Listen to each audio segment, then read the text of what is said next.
Folks, how we doing? How we doing, folks?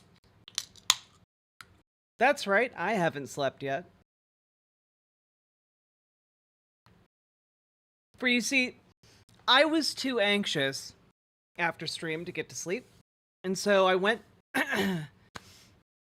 as I do when I am restless, I went and ran. Ran for about an hour, and while I was doing that, I watched AOC's call to action that went out late yesterday evening, and that I had not seen prior to our earlier stream. And it is really fucking good. So good, in fact, that rather than go to bed, I decided that I wanted to share this with all of you because honestly, I know I've been freaking out a little bit, maybe a lot bit. Seeing this helped a lot. So it helped me connect, assume a short stream. Well, AOC's statement is about an hour and a half long, and I tend to more than double my commentary. So maybe it's gonna probably be about a 3-hour long stream, maybe longer.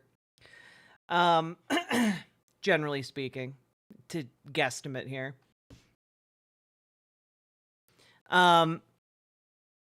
So going over this helped me to put together a lot of dots that I was aware of individual pieces, but AOC does an excellent job of drawing lines between these seemingly disconnected points.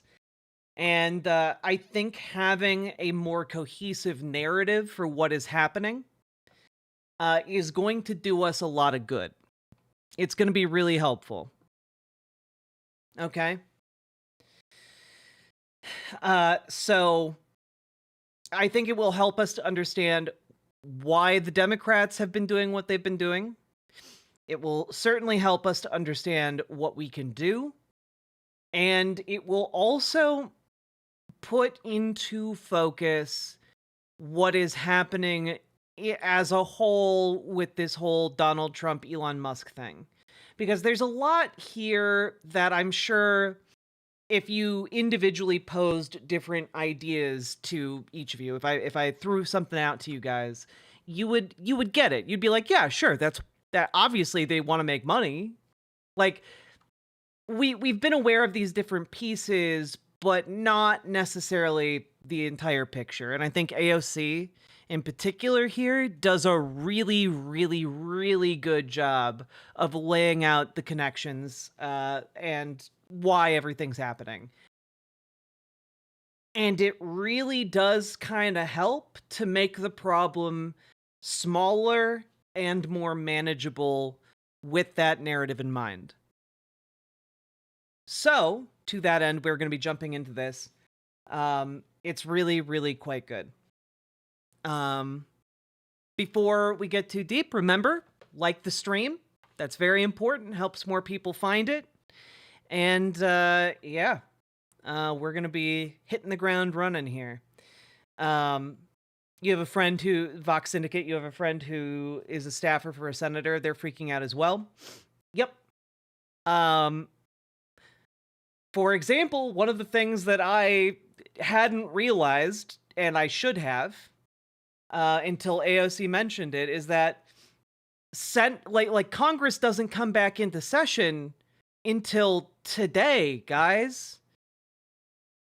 Congress has been out of session. If you've been asking yourself where are the Democrats, where is Congress, they've been in their home like turf. They've been campaigning. They've been, talking with their local constituents. All of this happened. The majority of this happened while they were back at home. They haven't been in Washington, D.C. And that was kind of surprising, Like, I just hadn't really thought about that, frankly. So, anyway, we're gonna get into a bigger story here, but Hope you're all interested. Hope you're ready to buckle in. Um, Before we get started, you guys doing all right? Hello, Banana Brains. What's the occasion? We're going over AOC's overview of the situation, who are the different movers and shakers, why they're doing what they're doing, and what we can do about it. In a nutshell, it is. I think if you have been really worried about what is happening in this country and really taken in by despair and such, I think that this is a really good primer. In a way that no one in a position of power has really openly communicated with folks like us. So I think that that is really useful, and we're gonna be talking about that. All right. So let's dive in, shall we? Let's talk. Let's give you all a few minutes to join, see what's up. Hello, everyone. Just giving it a second for folks to join. Let's talk about what's going on. Can I just say, completely unrelated to anything, AOC's hair is always fabulous. It's always so good.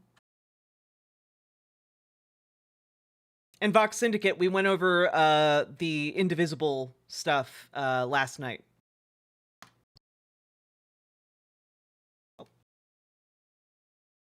Is happening right now, what we can do about it, what our marching orders are, and what Democrats can be doing, what we are doing that also isn't being communicated to the public as much.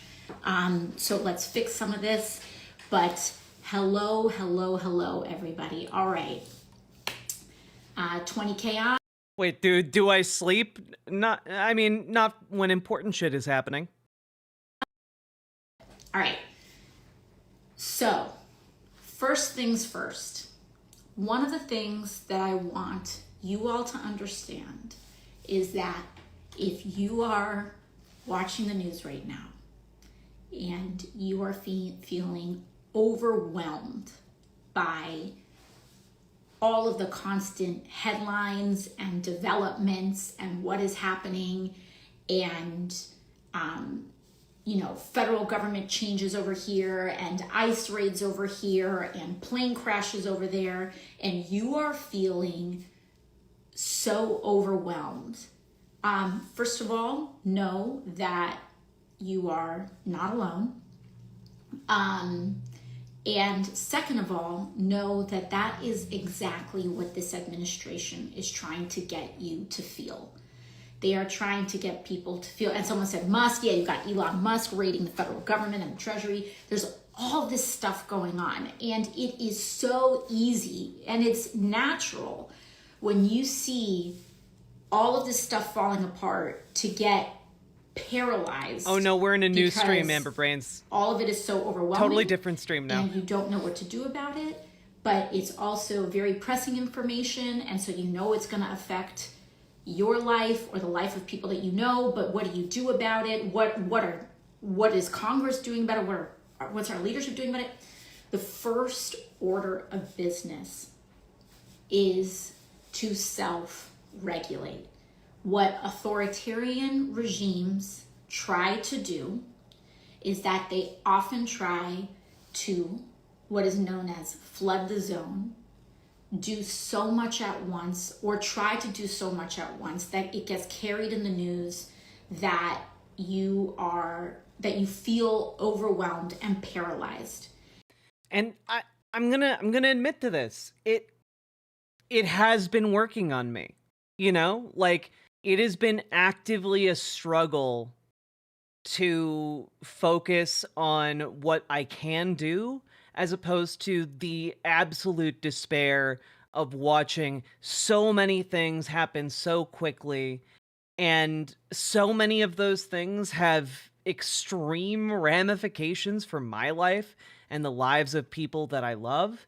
And it is very hard to stop, breathe, and put it all in perspective. It can seem immensely overwhelming.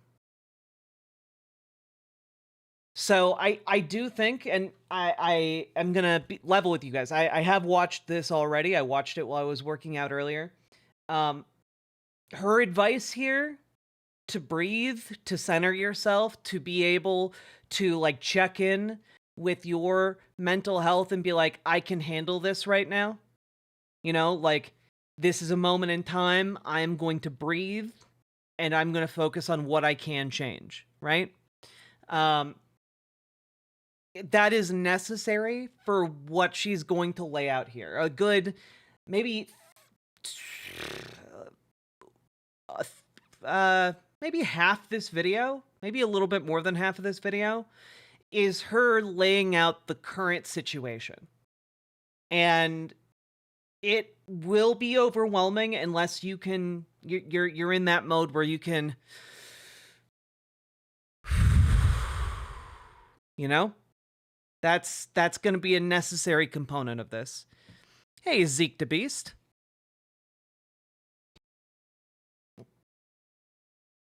Important for you to understand that the paralysis and shock that you feel right now is the point.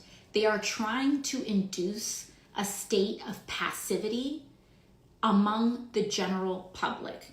So it is of personal importance for you, and it is also of political importance to take a breath. That does not mean tune out. That does not mean get apathetic. It does not mean, you know, to just, that you just have to forget or whatever. It just means take a breath, because we are about to lock in and focus. And I already know you, I already hear you all. How do I focus? What do I do? Okay, chat. I need this commitment from you guys, okay? I need this commitment from you guys. Are you guys ready to lock in on this conversation? Are you? Because, like, I locked in on this, and goddamn, did it do me a world of good mentally, okay? Are you guys ready to lock in? Like, when I say, are you ready to lock in? I mean, I don't want to see in chat you guys being like, oh, but no one will do anything about it. And it's like, well, you know what? Part of your job is to get people to do things about it. So lock in. Lock in. I need this video right now. I'm a mess. Locked in, Captain, my captain. Hell yeah, we like to see that, Jazz Dog. Let's go. No doomering in chat. Indeed, indeed. Let's go. Doomering, by the way, I think AOC in this video has a really good turn of phrase here, that like doomering is merely acceptance. You are accepting the abuses and the overreach, just from like the opposite side of, you know, it's acceptance by a different name with a different aesthetic. And I really do think that's true. Just take the breath first, okay? Take the breath first. Now, let's talk about all of the different things that are going on. And again, a little bit of a preview of how do you say? A little bit of a preview of what the answer is that we are going to have to divide and conquer. Okay? So no, you as one human being are not going to be able to appoint a new FAA administrator that Elon Musk forced out. You and you as an individual are not going to be able to tackle the FAA crisis, tackle the OPM crisis, tackle like all of these things at once. But I wanna go, you know, ICE, immigration, criminal, all of this stuff, and that's okay. Pick some of the things and trust that when we have mass mobilization, we are going to be addressing these things. Do what you can. That's the second principle, okay? Do what you can. You do not, and what you can do is enough, okay? For me, I think that was an important one to hear. I think, and I think that this might be true for a lot of us. I think a lot of us want to be able to fix all the things, you know? And I know that I am guilty of that. Like, I want to just take the things that are all broken and fix them and make it better, and I can't do that. And it kind of cuts me up inside, And there are a lot of these issues that are really big or seem really big, and we might not have agency over those specific things in our immediate ability to influence. But we do have some things we can influence in our different areas. Different people in our communities, in our corners, who we can help, and who, different ways we can frustrate the Trump regime, different ways we can inconvenience them, different ways we can, throw sugar in the engine. So I think it is worth noting that, we're also going to be in different places when it comes to, our ability to, go out in public, or our ability to, mentally handle things. And you know what? As long as we're doing one or two of these things, I think we're going to be all right. Pick the 1, 2, 3 things that you can do and do those things. And trust that other people are going to be doing their part, because that's one thing that I've been missing, I think, in my advocacy on this, is that, shimp together strong. We are, all of us together are very strong, in part because we can all cover different things. We're all good at different things. We're all positioned in different ways. And that is a power in and of itself. So as long as you're doing something, and, maybe you'll want to do a little bit more, but as long as you're doing something, that is enough.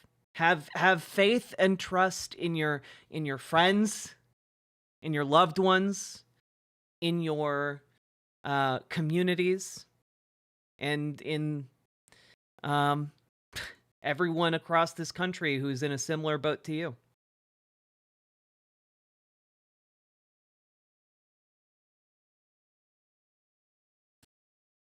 Do what you can, and what you can do is enough. That's principle number 2. Now, and again, what can we? I'm going to get there. Relax. Take a breath. We're going to get there.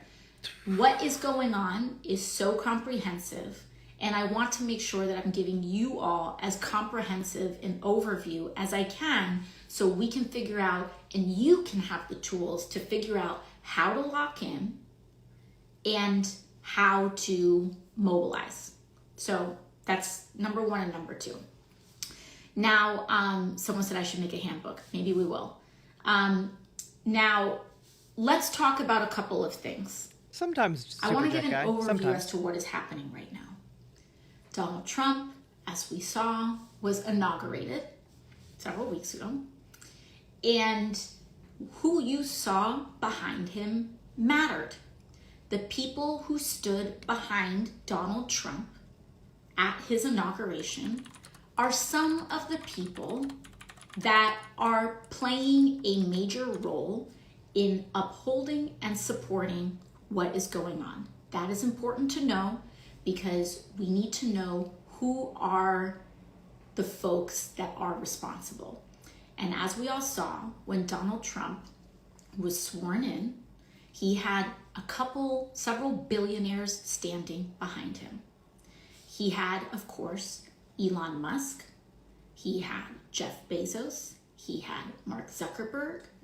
You also had the head the CEOs of major corporations like TikTok and Apple, etc. These are people who are taking part in their own way, the same way that I'm telling you all to kind of divide and conquer. They are also dividing and conquer. They're acting very strategically, and they are each playing their own role, right? So the way that they're playing their own role, we can each be playing our own role, all right? Now, everyone's like, all this stuff. I'm gonna tell you all right now, if you cannot lock in for this comprehensive conversation, there's no like BuzzFeed, TikTok, 5 tips to dismantling fascism. We gotta lock in, okay? You ready to lock in, chat? You ready to lock in? Thought you went to bed? No, I was too anxious, so I went and ran 7 miles, and then ate a little bit of food and drank some water, and took a shower, and now I'm here. I'm back, baby. You can't get rid of me, all right? You can't get rid of me, because I watched this while I was working out, and I realized it was probably too important to just wait, considering how worried people are and how fast things are currently moving here in the good old US of A. So I figured you all who, like me, are having trouble sleeping might very much benefit from this. So, foregoing sleep, we are diving into this, and I'm going to be getting this out as soon as I can on the YouTube channel, because this is really important. This is really important. No one else from the Democratic Party has taken the time to actually step up, explain what is happening in digestible terms, what is being done about it, and what we can do about it, So this is really important. And if I had been aware of this last night, we would have covered this, but I did not find out about it until after I was done streaming. So anyway, here we go. Conversation. Lock in, folks. Maybe people will be making TikTok compilations after this. Feel free, hey, Real Red etc. But I have a lot here that I need to download to you all. All right. So, a lot of you are asking about. Wait, really important question I have. What's your process for finding news and learning more about info about this stuff? I just get all my info from live streamers, but I think I need to put in an extra effort and look into things yourself. That's great. You should do that. Yes. Typically before a stream, I spend anywhere from 1 to 3 hours looking at news stories, trying to figure out what will be interesting to cover, what might be important to cover. And I use Twitter, Blue Sky, in part to source the stories. I also have like a certain rotation of like Republican commentators that I look at to see kind of what they're talking about and prioritizing. I'll look at major news sites to see if there's anything, or even top news stories trending on Reddit. And I'll read through the stuff that I'm going to be sharing with you guys. Unless it's like a video I can go into blind, and in which that's most Republican propaganda videos, because you can debunk those on the fly. Like they are barely concealing their agenda. Fulmar Music, thank you for the 2 5-pound donos. I appreciate it. How's it going? It's going all right. Let's go. What is, and that is the right question to be asking, because what Donald Trump has done is that he has completely given up his power. Zeke the Beast. I'm over on Blue Sky, just Riverboat Jack. And handed a lot of it over to Elon Musk. Elon Musk has appointed You're a good egg, Zeke. Some teenagers and some people in their early 20s into essentially trying to raid federal government systems, including sensitive and classified information at the U.S. Department of Treasury. Oh, Jazz Dog, I also just follow like a crap ton of academics and journalists on my social media accounts. So that also helps because generally, if anything's really important happening that affects academics, they'll be talking about it, or journalists will also have their beats, which is very useful. This. I want to tell you their story, their stories that they're doing this to, and they're just like Morning, wholesale, as Paladin. we saw, freezing federal programs that, and the Trump administration tried doing this through an executive order, freezing federal programs, freezing federal financing. That's why they went for the U.S. Department of Treasury. They're going for the money first. Yep. They are taking data. We are also hearing preliminary reports that they are potentially stealing that data and downloading it for private use, which of course is alarming. Okay, this moment is scary, but we need to go in eyes wide open. All right. Yep. Damage the report. paralysis as a response to fear is understandable, but we have to acknowledge what's happening, and then we're going to get somewhere. Okay. They are taking access to the Treasury Department. They are firing career level federal employees. And I want you to know that there are two broad categories of federal workers. There are political appointees. Those are the people, as you can imagine, who are, when a president changes, when a new president is elected, whether they're a Republican or a Democrat, they can appoint a whole slew of federal workers. Those are known as political appointees. This is exactly what we were talking about when we went over Project 2025. A lot of their goal was to put in the right kind of political appointees who wouldn't ask too many questions, who would just do what they were told, who were perfectly loyal to Donald Trump, and their entire role was to be easily slotted in as appointees and kind of, from there, presumably cutting each appointee would cut down their department, right?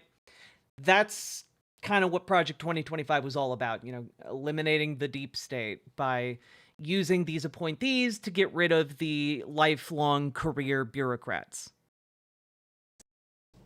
Then there are career professionals. These are people who are not political. These are people who have spent 10, 20, 30, 40 years of their lives managing the administration of Medicare payments, of Social Security checks, of science research in how we find cures for diseases, from everything from cancer to diabetes, from our national energy systems. Our air traffic controllers are career professionals. They are not, a new president can't just get elected and snap their fingers and politically appoint an air traffic controller, because that requires years of training. And these are what are known as federal career workers. What is alarming about this moment, one of the things... You guys are saying stream froze? It's back? You guys having trouble? You can just take a look real quick here. I don't have any trouble on my end. Huh. Weird. All right. Twitch didn't freeze? Okay. Is that they're going after money and they're going after people, okay? They're going after money there we go, sorry about that. They're going after money with the U.S. Treasury Department, and then they're going after people, which is known as OPM. You're going to be hearing OPM a lot. That's the Office of Personnel Management. And by the way, again, this stuff is important because one of the most important things that you can do in an environment and a time like this is to educate yourself. Knowing what is going on is not the same thing as reading a headline, okay? Knowing how things work, political education. This stuff is important because you can't do anything if you don't know where the vulnerabilities are and understand the big picture, okay? So I'm gonna get to all of your questions, but pump the brakes, okay? Breathe. Now, once again, two areas. They're going after the money with the US Treasury Department, and they're going after the people, which is OPM, Office of Personnel Management, the federal career appointees. It is normal for a president to come in and to largely dismiss a lot of the previous administration's political appointees. They have the right to do that. What Donald Trump and Elon Musk are doing is that they're going in and they are gutting the career professionals who have legal protections, who have decades of experience, and we will say they are playing with fire in doing that. Why are they playing with fire? Because goddamn, you're getting rid of all the people who know how to do anything. You know? Like, holy moly. Well, I'll tell you one thing. I represent LaGuardia Airport. It's in my district, not too far. So I represent LaGuardia Airport. Unsurprisingly, a lot of the neighborhoods around airports are filled with workers for those airports. So Makes sense. I know a decent amount about airports, air traffic control, flights, etc. These are kind of the weird things that happen when you're a member of Congress. You become like experts in these very niche things that affect your community. So many of my workers, many of my constituents who are workers at LaGuardia and also who serve JFK Airport, are experiencing and seeing what is happening up close. This stuff, all of this stuff matters because it's connected. And when you see how it's connected, you feel less overwhelmed because you start to see a central theme emerge. I can personally vouch for this. Having now watched this entire thing, I can confirm that I am a lot less scared. I'm still very worried. I'm still very aware of what the stakes are. But understanding your enemy kind of demystifies it. You know?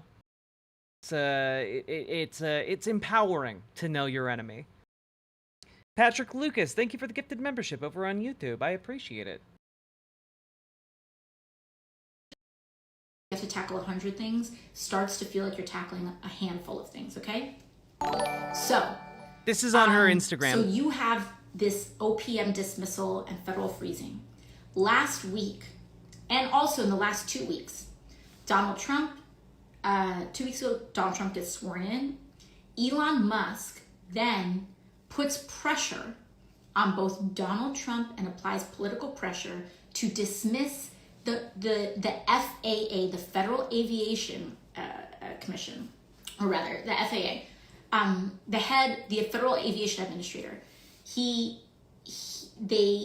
put pressure, Elon Musk put pressure to dismiss the FAA administrator. Now, why did he do that? Theme, okay? Elon Musk put pressure on him because the FAA administrator was advocating for, I believe, either fines or other sorts of punitive measures on Elon Musk because of violations that they were doing over at SpaceX around safety. So Elon pressures the Trump administration and forces the dismissal of an FAA administrator. That's part number one. Then a week later, or a couple of days later, the Trump administration, through OPM, through Elon Musk, through all these people, then send this ham-fisted letter out to virtually every federal employee, including some of the workers at LaGuardia Airport, and including virtually almost every air traffic controller in the United States. So this is where it started clicking for me, right? Because I was aware of the first part of this story, that Elon Musk had pressured the head of the FAA into stepping down. I was aware of that, and I was aware that it was because the FAA was going to levy fines on SpaceX for its launching protocols and, you know, snafus, we'll say. What I didn't put together is the OPM memo going out to all air traffic controllers. Guys, the other day we learned about air traffic controller working conditions. We learned that, like, you know, they, like, 50% of them are functioning alcoholics because they cannot go and get, like, mental health care because then they'll be on leave for, like, 8 months. You know, like, they are like trapped in not very well paying jobs with not that great job security or benefits, and are increasingly being predated on by capitalists who are trying to create essentially privatized air traffic control towers. And then it hit me, if you send out this memo encouraging people to quit from their jobs that they all despise, like, air traffic controllers hate their jobs so much of the time. And so, like, that has I imagine, and I don't know that we have the data yet, I would be very curious to know how many air traffic controllers quit after that memo went out. How many air traffic controllers took them up on that offer? You know? I am very curious about that.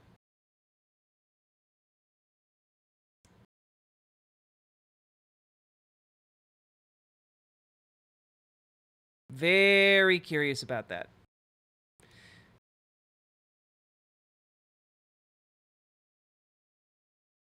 Glitch in the Matrix again? I don't know what you're saying.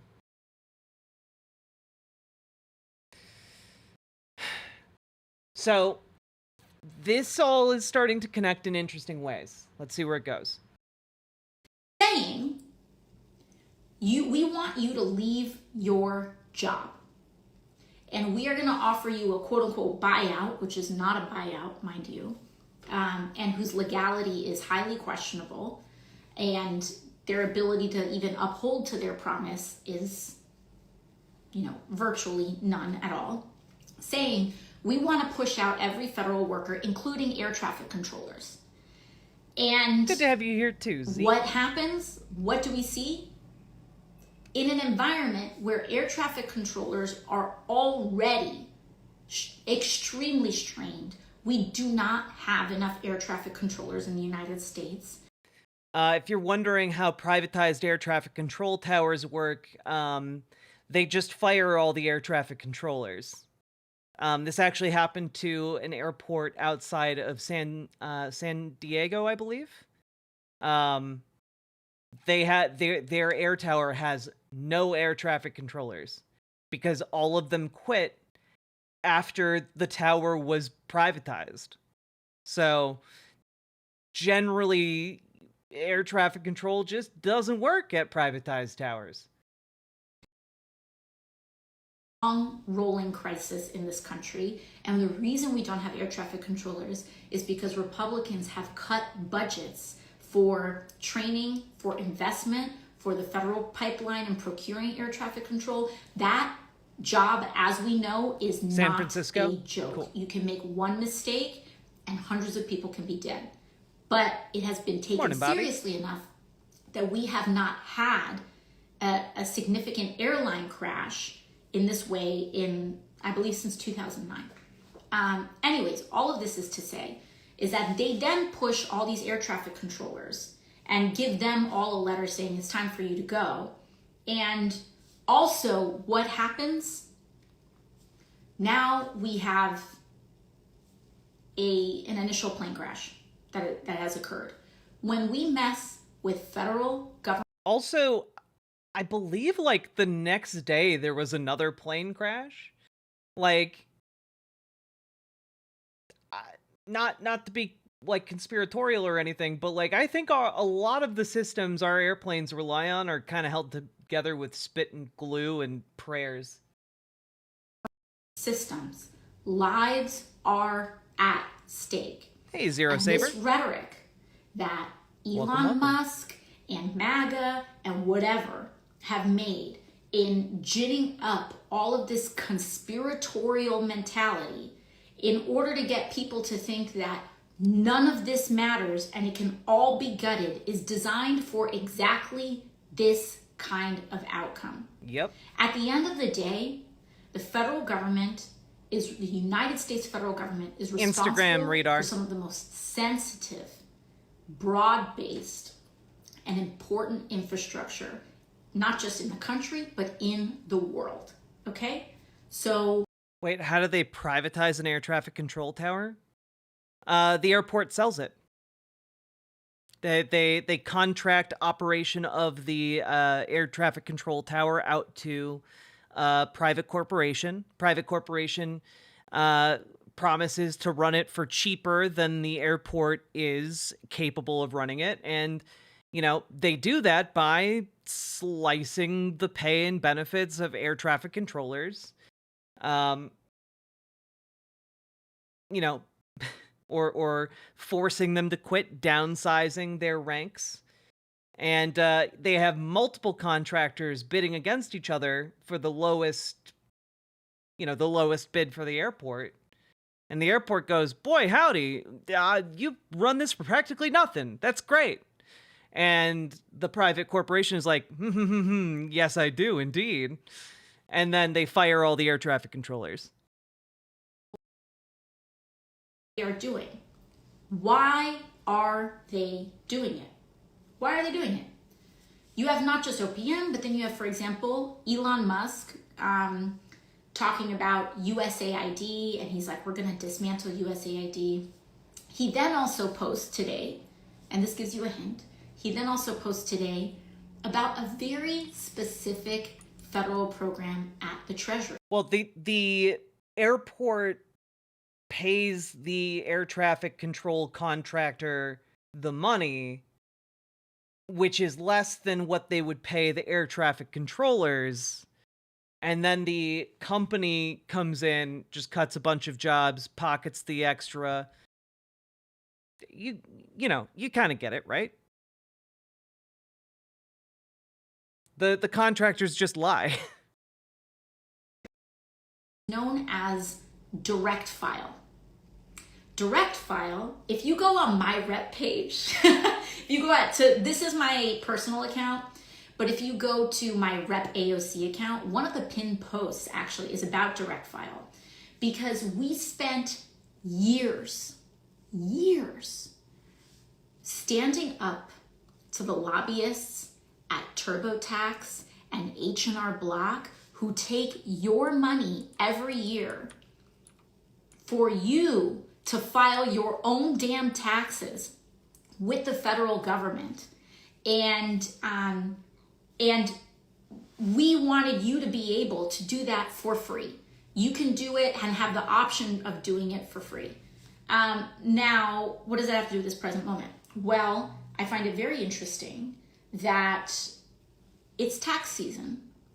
January 1st just happened. A lot of people just got their tax return forms. And between now and April is the time where these multi-billion-dollar corporations, or the corporations that own them, or multi-million-dollar corporations, depending on who you are about to make a bunch, or could stand to lose a bunch of money, because the public finally won a free option that rolled out last year and also rolled out a year and a half ago. Now, all of a sudden, very interestingly, Elon Musk posts that he's quote unquote deleting the direct file program. Now, I have to be all cards on the table here. I do not, I'm not sure, right? Like when I heard that, I had already heard that Elon Musk was going to be deleting direct file, or was going to get rid of it somehow via unknown mechanisms. And I remember not really understanding why. Why would someone want to make it harder to file taxes, specifically for poor working class folk? Like, I was casting around, and the closest I could think of was like maybe Elon Musk is just really good buddies with the folks at TurboTax. Maybe that's it. But AOC has that plus a little extra, and I think it suddenly makes a lot more sense why he would do that. They are not doing this because they care about you, obviously. They are not doing this because they care about this country. And they certainly are not doing this because they care about Republican voters. I will tell you that much right now. Because if they cared about everyday people and everyday working people, the first targets for their little raid, which is illegal, we'll get to that in a second, would not be the most essential services that can actually give people a break. They would not be going after Medicaid. They would not be going after your direct file. They would not be taking that and deleting that option, the free option for you, right before April 1st, right in the time before April 1st when you're supposed to be filing your taxes.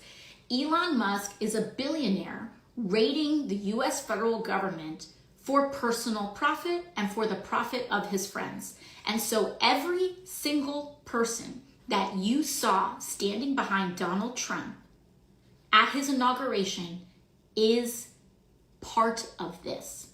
They may not be publicly vocal about it, but they sent a very strong message with their presence, okay? So don't let any of them act like, oh, I didn't know. Yes, they knew. Apple are in there. Apparently there's preliminary reporting that they might be rolling out Starlink, which is Elon Musk's firm, into iOS systems. So the destruction of direct file is related to all the people standing behind Donald Trump at the inauguration. So it is instead an act of capital class solidarity, perhaps? Interesting. Go on. Have Jeff Bezos, who runs the Washington Post, who refused and blocked, overrode their editorial board. They are controlling media, they are controlling digital communications, and they're doing all of this to prop up Trump so that they can personally profit, okay? That, at the core, is what is happening. Now, we see what's going on. What are we gonna do about it? All right, okay? And also, one more important thing. This is the most important thing. I want you all, one of the important lenses that I want you all to interpret all of this happening through is through a very important deadline that is happening in the federal government. And once you understand this, you will understand, and all of this chaos is going to start making sense, okay? Something very big is happening this year. And it's part of the structure around which all of this chaos is occurring. Because why is Elon Musk raiding the Treasury? Why are they suspending federal funding? Like, this goes beyond being a Democrat or a Republican. This is anarchy. This is just taking all this stuff over. So why at the core are we doing this? In addition to just sheer hatred, because as we see, Elon Musk, maybe you can take the boy out of apartheid, but you can't take apartheid out of the boy, apparently. He's out here doing Nazi salutes, so whatever. But in addition to a white supremacist, like whatever it is that they want to do, let's talk about, you always comes down to follow the money. There is a very important deadline that is happening this year. In 2017, Donald Trump and the Republican Party forced through one of the largest tax giveaways to the rich in modern American history. It was at this point that all of my neurons activated at once, and I realized that I had made a miscalculation this entire time, right? Because I thought that the provisions in that tax bill kept the tax breaks for the wealthy indefinitely, whereas the tax breaks for the middle and working class sundowned this year. But the tax breaks for the wealthy also sundown this year. To the tune of, well, let's just say, hypothetically, if you wanted to renew them for an additional 5 years, and that's just, mind you, renew them for an additional 5 years, not expand them for another 5 years, well, you'd need to find another $4.6 trillion in the budget to cut in order to give that to billionaires.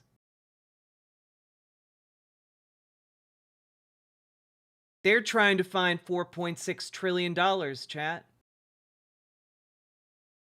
That suddenly makes a lot of the things they are doing make a lot more sense.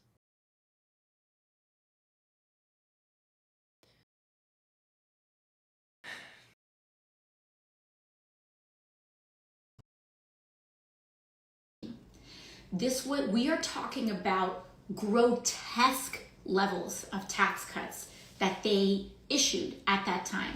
We're talking about CEOs and people being able to them proposing tax cuts on tax write-offs on yachts and private jets, but most importantly, some of the most broad-based tax cuts for the rich and the 1% in this country that we have ever seen. That happened in 2017. So why is that important to today? Those tax cuts had a sunset period, and that sunset period occurs in 2025.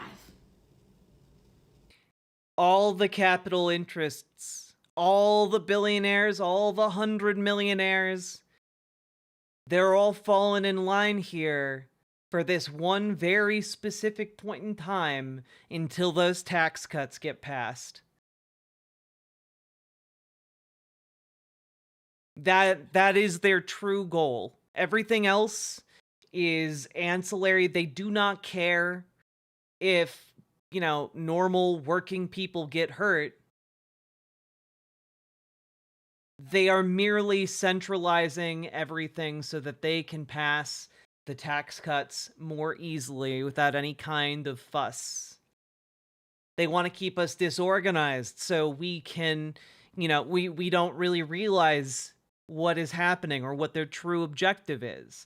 They want to delete the direct file because, well, one, it's going to make their rich friends marginally more rich, but mainly so that everyone doing their taxes is too busy and frustrated to realize that there's been a massive handout to the wealthiest people and corporations in American history. 2025. So now we're here. And right now, what is happening is that all of these tax cuts that billionaires and millionaires have been just getting high off the hog on over the last couple of years are now about to run dry if they do not reauthorize them, if they do not extend them, and not only if they do not extend them, but ideally they want to add to them. Massive tax cuts for some of the largest corporations that exist in America and in the world. So, Paladin, the corporate tax breaks stood up, they did not sundown, but the individual tax breaks for billionaires and such were also going to sundown. Do I have that right?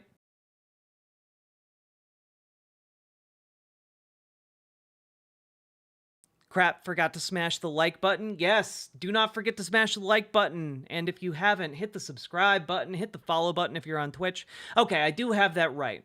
Okay, so the corporate tax breaks stayed, but the billionaires want to keep their personal wealth. That checks out. Can you get a link to this after the video is done? They have a massive thing at stake.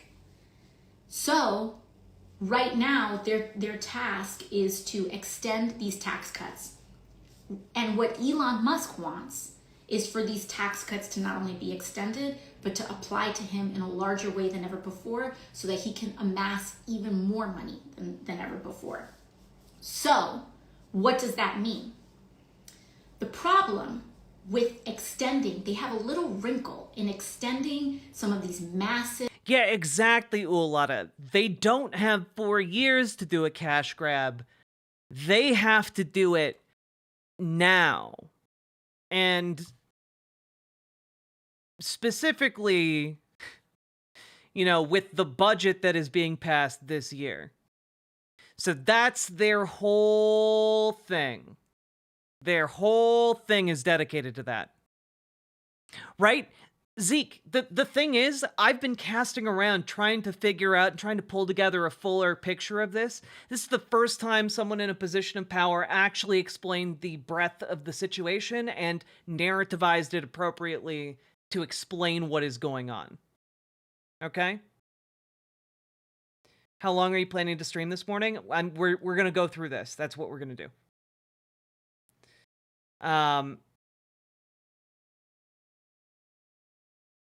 That budget has to be passed in March, correct? Yep. Has to be passed relatively early in the year. So we're kind of in the middle of their blitzkrieg that they are likely going to try and keep up until the budget passes, And once their theft from the American people is complete, then I'm sure they will want to smooth things over and make people forget it ever even happened. That's kind of their modus operandi.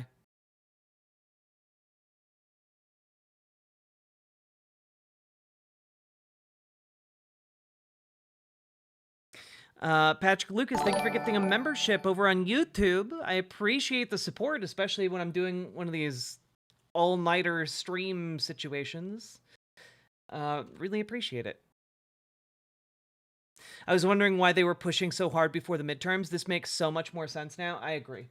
Yeah. Structural giveaways to the wealthiest people in this country. And the problem is that they have to pay for it. Guys, lock in. Okay, if you're asking questions like, is the country cooked? You haven't locked in. Lock in on the discussion. Lock in on what AOC is talking about, because it is very important for us to all be on the same page by the time we get to what we can all do. Have to pay for it. Zeke, thank you for the $10 super chat. Thanks for going through this with a message. I don't have Instagram if she is doing that there. Yeah, this is on Instagram, Zeke. So, yeah. Also, I understand. Instagram's video interface sucks so much. Usually I play Teamfight Tactics while I work out, but instead I had to watch all of this while I worked out, and that was very difficult for me, and thank you all for recognizing my sacrifice. All right. Cost of these tax cuts are to the tune of about Understandable, Jazz Dog. You do what you gotta do.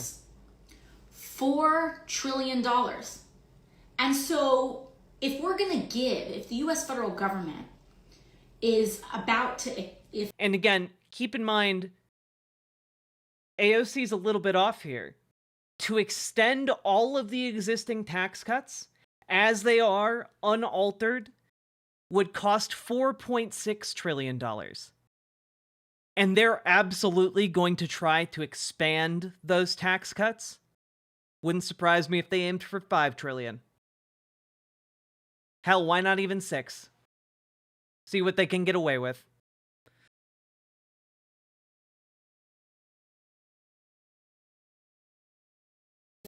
Cuts for the wealthiest people are going to expire this year. Oh, and also, one of the reasons Elon Musk is likely going after the Treasury payment systems and why the Trump administration is locked in on trying to circumvent Congress and defund different agencies and like government functions is because they're trying to find the money. Because they know Democrats are going to fight them on the budget, and they know that they have too slim a margin in the House for the budget. Like, they know they're in a rough spot, so they're looking for any kind of means to get themselves out. It makes so much more sense with this context. And if those tax cuts are set to expire, and in order to extend them, you need to find $4 trillion, well, where do you look? Because historically, in this country, when you need to pay for something, you pay for it with taxes. And other small, other kind of alternative forms of revenue sources as well. I need to simplify, but I want to oversimplify. And especially when it comes to some of the core most important systems, healthcare, education, etc., we have had a system where we tax progressively. Now, not in principle, not in terms of the political progressivism principle, but what it means is that the more money you make, the more you get taxed, quote unquote. We know that that's not how it works in practice, but in theory, that's how it should work, right? A billionaire should pay more in taxes than a secretary. And it also makes a lot more sense why Donald Trump is doing the tariffs. Because he's a moron and he thinks that it is an effective way of raising revenue. Like he thinks that it's going to help raise the revenue needed to help pay for these massive tax cuts. Like he genuinely thinks that. That's why he's putting them on every country. Every one of our allies. He thinks the tariffs are going to help offset the cuts.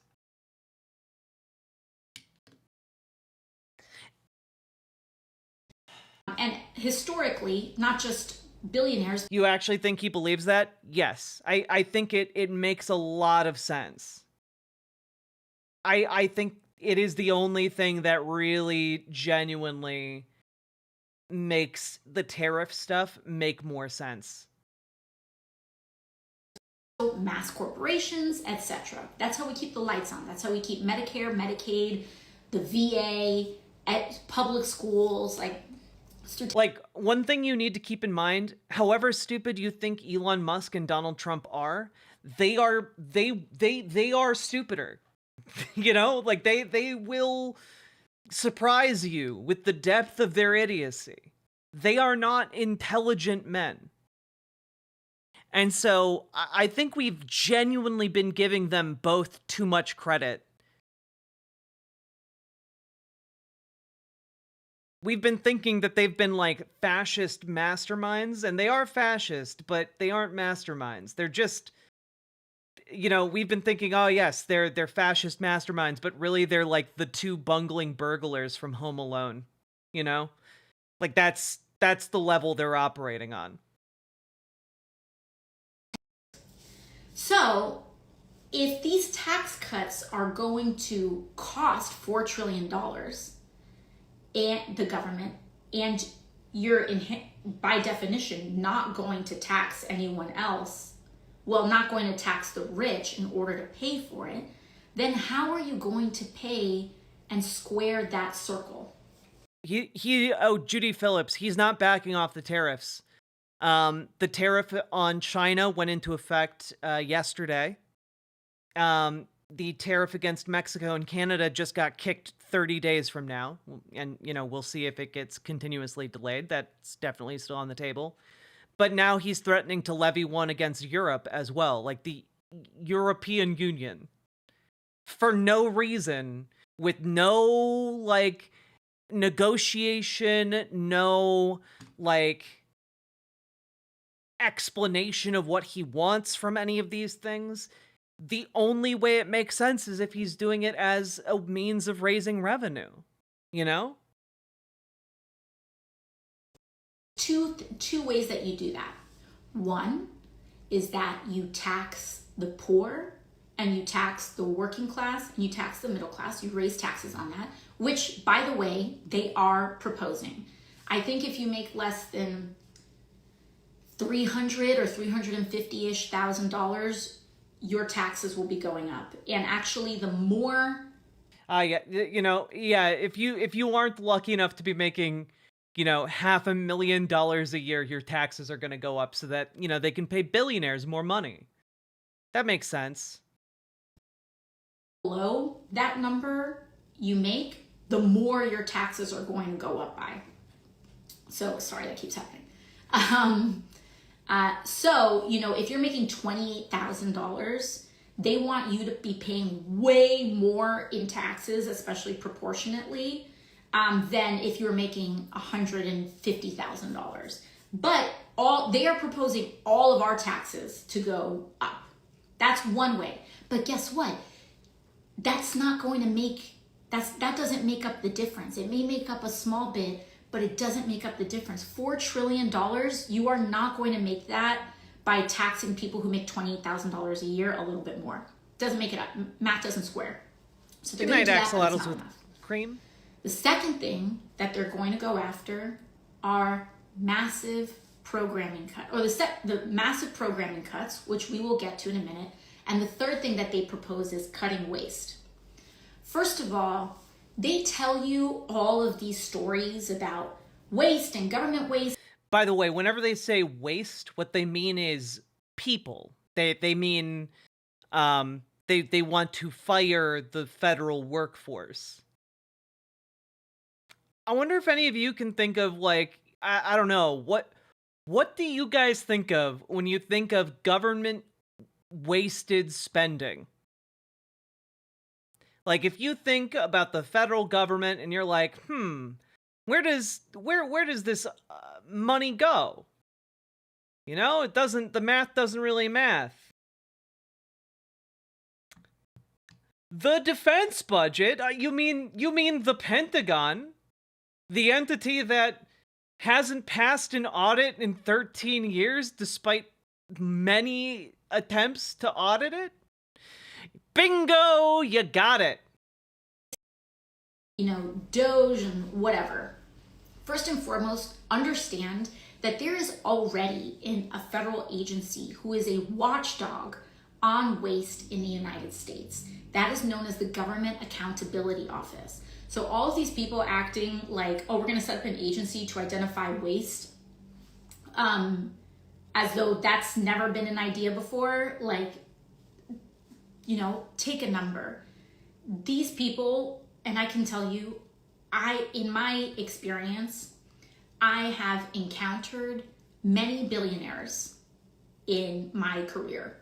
You all have seen many of those encounters in hearings, in other, forms of questioning, etc. I can tell you that this dude is probably one of the most unintelligent billionaires I have ever met or seen or witnessed. Shots fired. Which, you can probably even glean that from watching these people on TV. Anyways, all of that is to say is that they don't do their homework. Clearly, they're putting 19-year-olds in at the Treasury. This dude is not smart. And the danger in the lack of intelligence and the lack of... What taxes do they mean? They mean, their income taxes. You know, like the amount of taxes that get deducted from like your paycheck and stuff like that. They're like, well, you know, I'll make more money in my paycheck because less will be deducted for taxes. But then they don't really take into account that like Republican policies are going to make everything more expensive, and you know, the people getting the biggest tax cuts are going to be billionaires, you know? Expertise that Elon has. I mean, this guy is one of the most morally vacant, but also just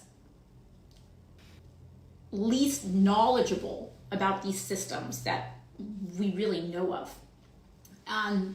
But the point is that what that means is that they're going to hit a button inevitably.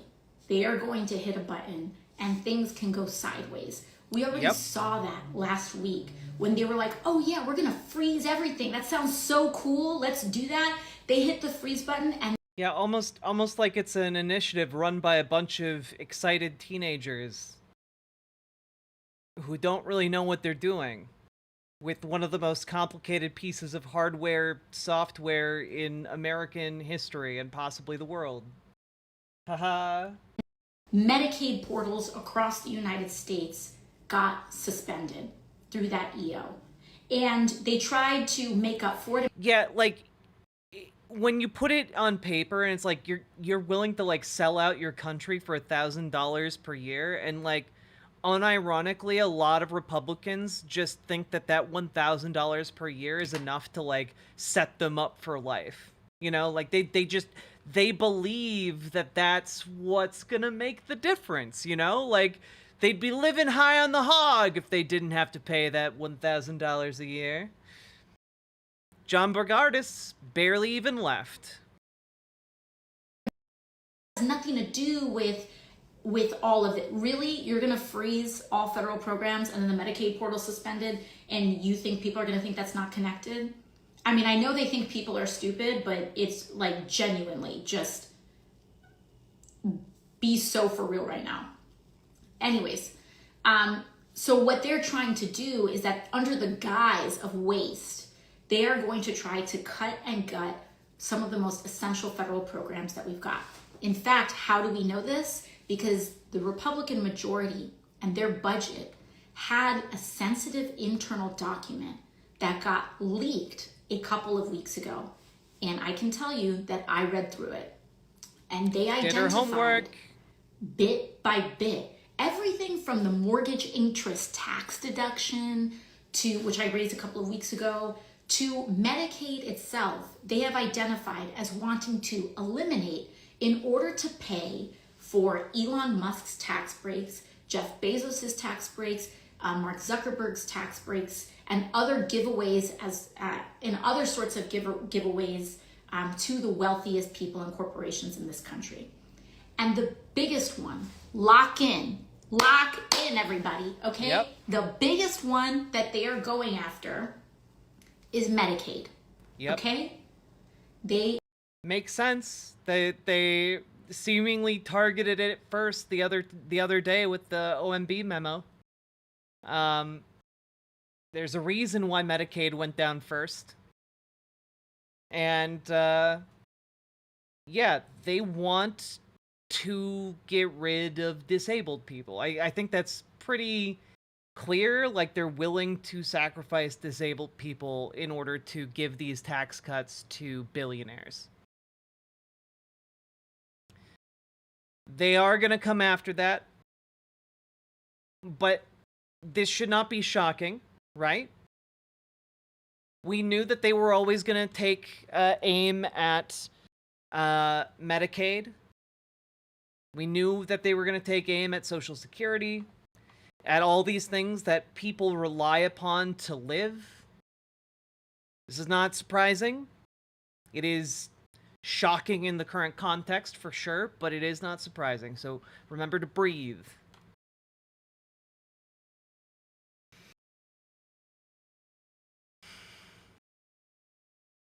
And let's continue. Lock in, folks. Medicaid in their sights, and they want to cut $2 trillion. Remember? They need to find $4 trillion. And they've got like, maybe this is $4 trillion. They maybe have like one knuckle in tax increases in terms of paying for that. They maybe have like one knuckle in tax increases on middle class and low income Ram Ranch people. They're survivor. just not going to get that money for it. And they do not have, I mean, you can cut every wasteful practice and you're not going to get close. Because by the way, what are they not going to include in their government waste assessments? Take a big guess. Defense spending. Yep. One of the biggest areas of federal expenditure and waste that we see. I sat on the oversight committee, y'all. I have seen defense contractors price gouge and loot the public in such inordinate ways. And you all can tell me, service members who are tuned in right now, you all see it all the time. Like the how a lot of things don't add up because it's defense contractors who are making a killing.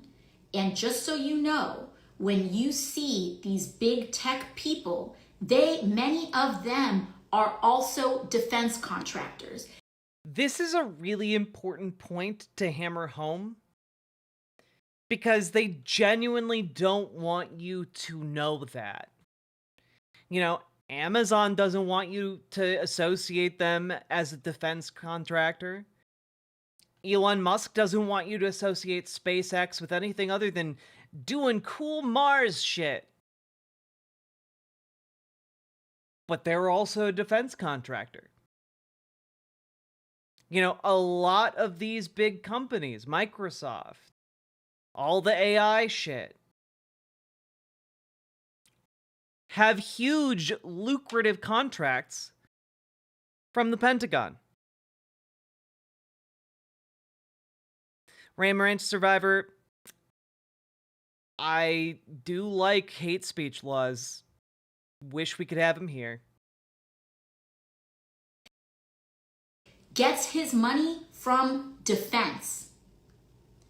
SpaceX, they put all these slick branding on it, and they like to brand themselves as tech and as like all of this other stuff.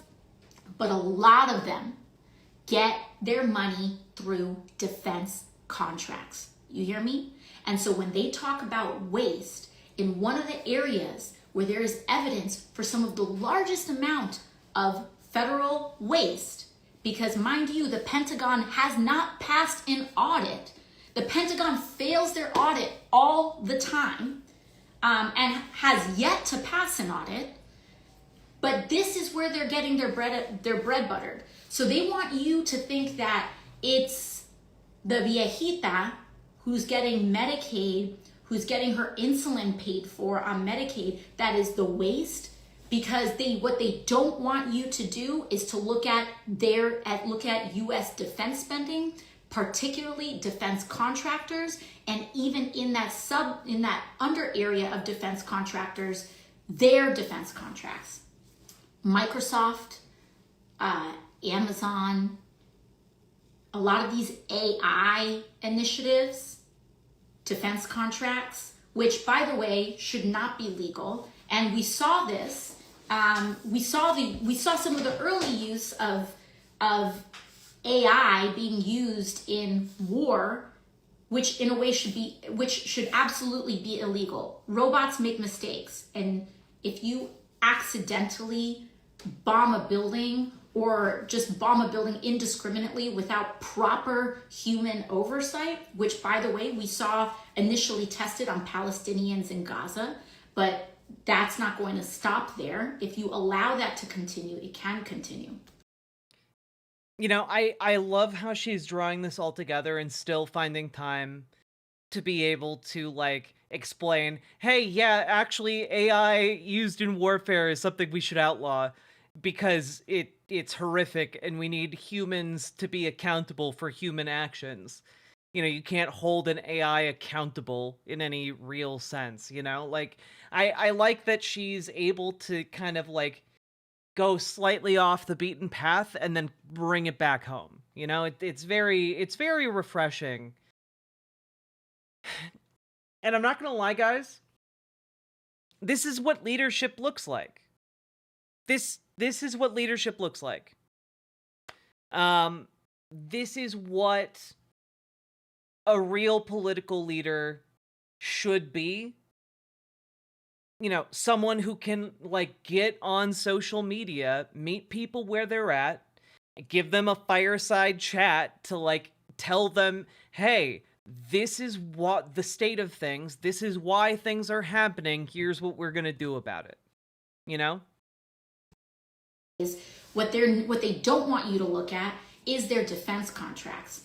Also, Amazon, Microsoft, their integrations with ICE and immigration as well. I'm going to get to these things, but we have to lay out the full landscape, okay? So if we want to know what the motivation is, why this is happening, understand that it is deeply tied to the deadline that billionaires and the rich are confronting right now this year in 2025. And what they want to do is suspend the actual assistance that you receive, whether it is through education, whether it's through healthcare, etc. They want to She's suspend better than that Jerry and Connolly gut for that sure. in order to finance their own public looting and public coffers. Okay, so when you see these plane crashes, when you see the disruptions with air traffic controllers and things like this, or when you see all this stuff that's happening at the FAA, understand again, that happened, like this happened, and what happened, the FAA administrator was on leave. He had retired. Why? Because he had challenged SpaceX and wanted to find SpaceX. So understand, when you see all of this stuff happening, it's not all random overwhelm. It's about the money. Immigration, these massive expansions on immigration. It's about the money. It all keeps coming back to that, you know? Like, it's nice seeing someone connect the dots here, you know? Because, like, on some level, we all know it's about the money, but oftentimes the way the money is actually implicated seems nebulous at best. I want you to believe that they're only going after criminals. They're going after everybody. They even arrested Puerto Ricans. They're going after everybody. Yep. And understand that this is how indiscriminate they are being. And they are doing this because also, you know who finances a lot of Republican campaigns? The private prison industry. They know that they actually can't deport all of these people at once in one go. And what do when you grab someone off the street but you can't deport them for a long time? You build private prison camps. And this is all, we already saw them start to do that. And this is, especially with passage of certain legislation, this is what it's set to do. Okay? So understand the central motivations here. This is about preying on working class people and stoking racial division so that working people turn against one another in order to vacuum and suck up what little is left of American public infrastructure and life and hand it over to Elon Musk, Jeff Bezos, and all these corporations, etc. Okay? It's important to lay that out. Now, what do we do? Okay? What do we do about it? There are just like, okay? I know y'all are I can already hear, but just lock in for a second. Just like these problems can seem comprehensive and also overwhelming and complex, understand that we outnumber them. Yep. We outnumber them, okay? The people outnumber the 1%. They got money, we got people, and you know what? Let's pile up all their money and we'll pile, we'll gather all of our people and we'll have a fight. Our people versus their money. I think I know who might win in that conflict. People, and not even just, and it's not just about 1% and 99, it's not just about that too.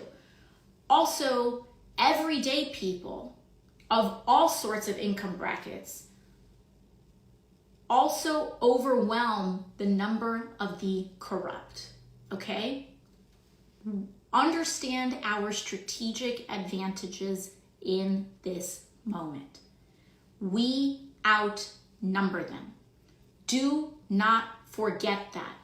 We outnumber them so dramatically that they have to try to control media and communication channels and apps, etc., because they want to and need to invoke docility, passivity in the masses in order for them to get away with what they're doing. Even before this most recent movie season, I would always make the comparison to The Wizard of Oz. But so like, it's not just a Wicked thing, okay? She's got such riz. Like, AOC's vibes are so good. But yeah, no, this is a battle where we absolutely can and will win. We have the people power, and our enemies are moronic Habsburgian monstrosities. You know, like, their only asset, it's not their brains, it's not their, wonderful, overwhelming charisma. It's that they happen to have a lot of money. And that is not actually that powerful if you don't have people on your side. Once we mobilize en masse, we can do anything. Anything. It's urban versus rural. Even the elite/aristocrats used to live in the countryside. How does where people used to live at all explain the situation now? Most billionaires and millionaires are living in cities, not in the middle of nowhere. That authoritarians are kind of like the wizard in The Wizard of Oz. They rely not on their actual power. They rely on their perceived power. So, principle number one in what you can do is that when one of these things comes to your backyard, when it actually, like when it comes to you, and I will give examples, but when it comes to you, when it does, you can resist. And what that happens. Yeah, because the thing that's coming to your door and coming to your backyard is a paper tiger. It looks really scary, but it's just paper mache. Like, if you resist it, it will crumble.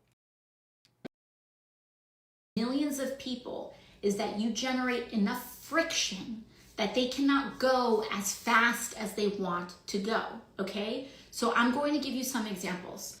This is also very important because of one of the things I've been talking about, is that Donald Trump does not have time. Time for the Republicans is incredibly precious, and they are rapidly running out of it. By like a year from now, guys, a year and like 2 months from now, people are going to be all about the midterm election. They are going to be full on locked in on the midterm elections. And there's not going to be that much done right before the midterm elections because Republicans don't want to rock the boat for their candidates because they know they're in a real bad spot for the midterms. Right now, things are kind of set up for it to be a slaughter for the Democrats. So we'll have to see, but like, Donald Trump and his billionaire benefactors have a very limited amount of time, and the longer you can make them take, the better off we all are. Like, the fewer things they can ruin, the less evil they can do. Okay? been working. Let's start with immigration and ICE. When people say, what can we do? You can do the things that apply to you. In my community, we are a heavily immigrant community. And so ICE raids deeply affect and disrupt our community. And the prospect of ICE raids deeply disrupt and threaten our community. So yeah, let me put it this way. I know people are really off the rails right now when it comes to like what the possibilities are, but I can assure you the midterms are going to happen. There is no mechanism or possible way, barring like actual armed revolution, that they are able to do away with the midterms. Number one, if you live in a community with a lot of immigrants, know your rights. Yep. That's one tangible thing you can do that I want you to do. And I'm going to go through what that means. And that means know your rights if you are a US citizen as well. Okay? Here's one way that we're going to create some friction in this system. Okay? Guys, I know, look, some of you are coming in a little bit late, so you haven't locked in on the conversation yet. We're getting to more actionable sections. The money doesn't have the military, guys. If the money had the military, they wouldn't be fucking around with the US Treasury system. Guys, if they break that, it fucks over every single soldier. It fucks over every single working person in America. The things they are fucking with directly impact the people whose support they would need in order to do the thing like get rid of midterms. You know? Like, the tariffs are fucking over the people they need to win or do away with the midterms.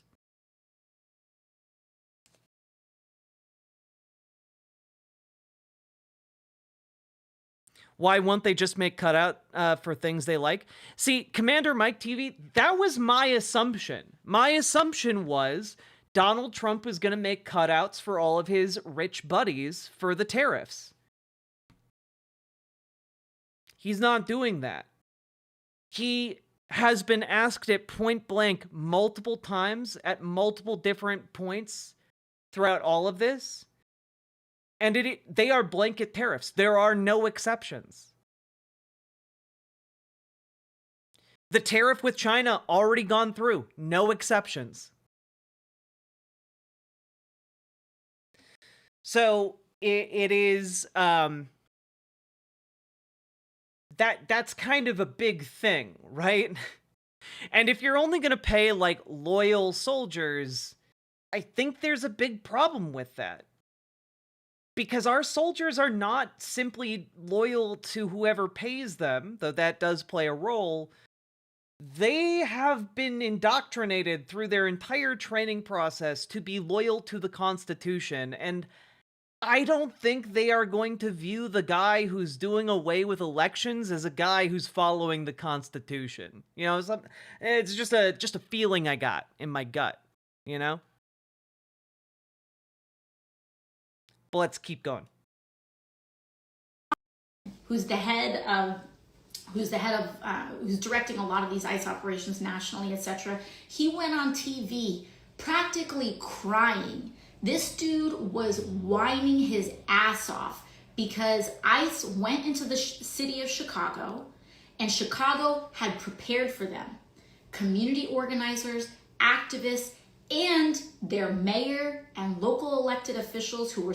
Well, again, YZ, that's why the knowledge that what they are actually trying to do, what Donald Trump and all of his rich cronies are trying to do, is to find money to pay for the massive tax cuts that they want to do. That's why it makes so much more sense that they're blanket tariffs. Because the point in Trump's mind isn't to target anything, because as we all know, the only reason you really do a tariff is so that you can kind of play protectionist with your industry. Like, there's a solar panel industry in Canada, and so we throw tariffs on Canadian solar panels so we can build up our industry here in America to build our own solar panels. That's the reason you do tariffs in a normal way. Right? Donald Trump doesn't understand how tariffs work. And so Donald Trump thinks it's a tax that you put on other countries, that, Canada pays the tax on pays the tariff on importing the solar panels in that example. Except that that's not true. Canada doesn't pay that. The importer in the US pays that. We pay that, right? He thinks it's a way to raise revenue. That's why there are no exceptions.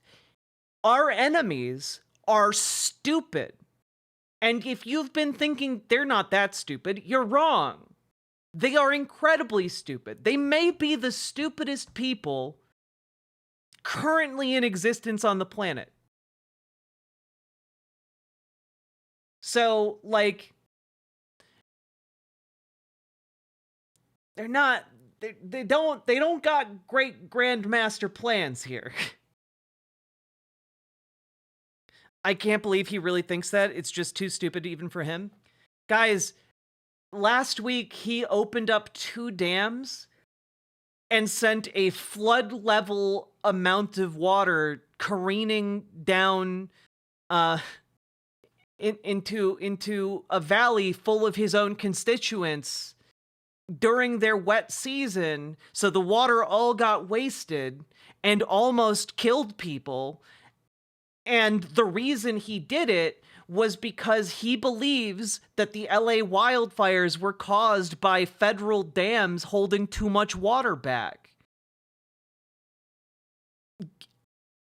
Ignore the fact that the dams he released water from flowed away from LA.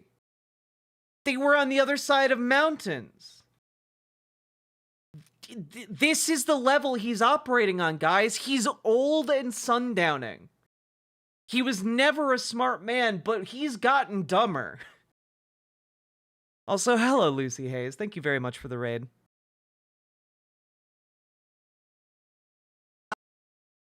They educated the city on their legal rights. Because what ICE tries to do is that they rely on people not knowing their rights in order to enter buildings, in order to search workplaces, etc.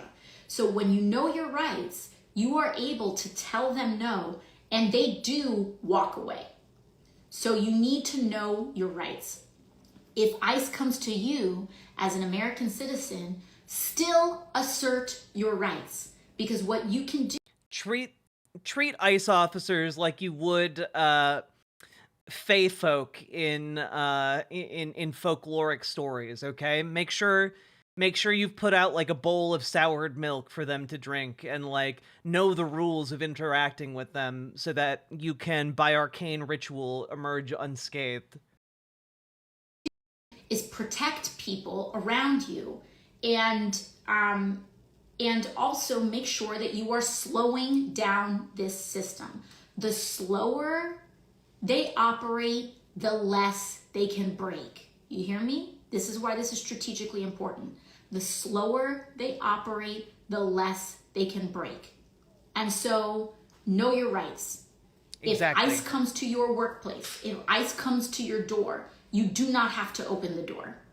You ask them for a judicial warrant, not an administrative warrant. ICE very often tries to show you some official looking paper in order to intimidate people and to let them in. Again, remember, they rely on the perception of power. No. You don't just get some paper and let them in. You look for a judicial warrant. You look for a judge's signature on that piece of paper. If there is not a judge's signature on that piece of paper, you do not have to open the door. Number 2, you can ask them to leave. If they do not procure a warrant, you can ask them to leave. you can stay silent. If they have detained you, you can say, I would like to remain silent. You invoke your right. You do not have to share personal information. They want to know what your immigration status is. Even if you're a US citizen, if they want to ask you, are you a US citizen? You tell them, I don't have to answer that question. You tell them, I do not have to answer that question. You do not have to, they ask you where you were born, I don't have to answer that question. They ask for your immigration status, I do not have to answer your question. They do not, unless you are being officially detained. Yeah, honestly, great time to get the names and numbers of lawyers that you may need to call upon should shit hit the fan, you know? If you are undocumented, make sure you have like an immigration attorney, make sure, you know, your family's got one. If you haven't considered this, make sure you got them on speed dial. Judicial warrant. And by the way, you do not have to sign anything. And if they want to keep asking you questions, you say, I would like to speak to my attorney. In New York and California, you have a right to an attorney, including if you are undocumented or anything. You would say, I would like an attorney. Or if you are outside of the states of New York or California, you can say, I would like to speak to an attorney. And you can get your own attorney. So, or you can procure your own attorney. So you say, I want to talk to a lawyer. Know your rights. Use them if you are a citizen. Though I will say, mildly muscular MILF, I wouldn't necessarily do that if you are of a complexion that ICE is going to assume you are a non-citizen. You know, like if you are, for example, an alabaster disaster like myself, absolutely waste ICE's time and resources as much as humanly possible. But if you look vaguely Latino, Latina, maybe don't attempt to do that.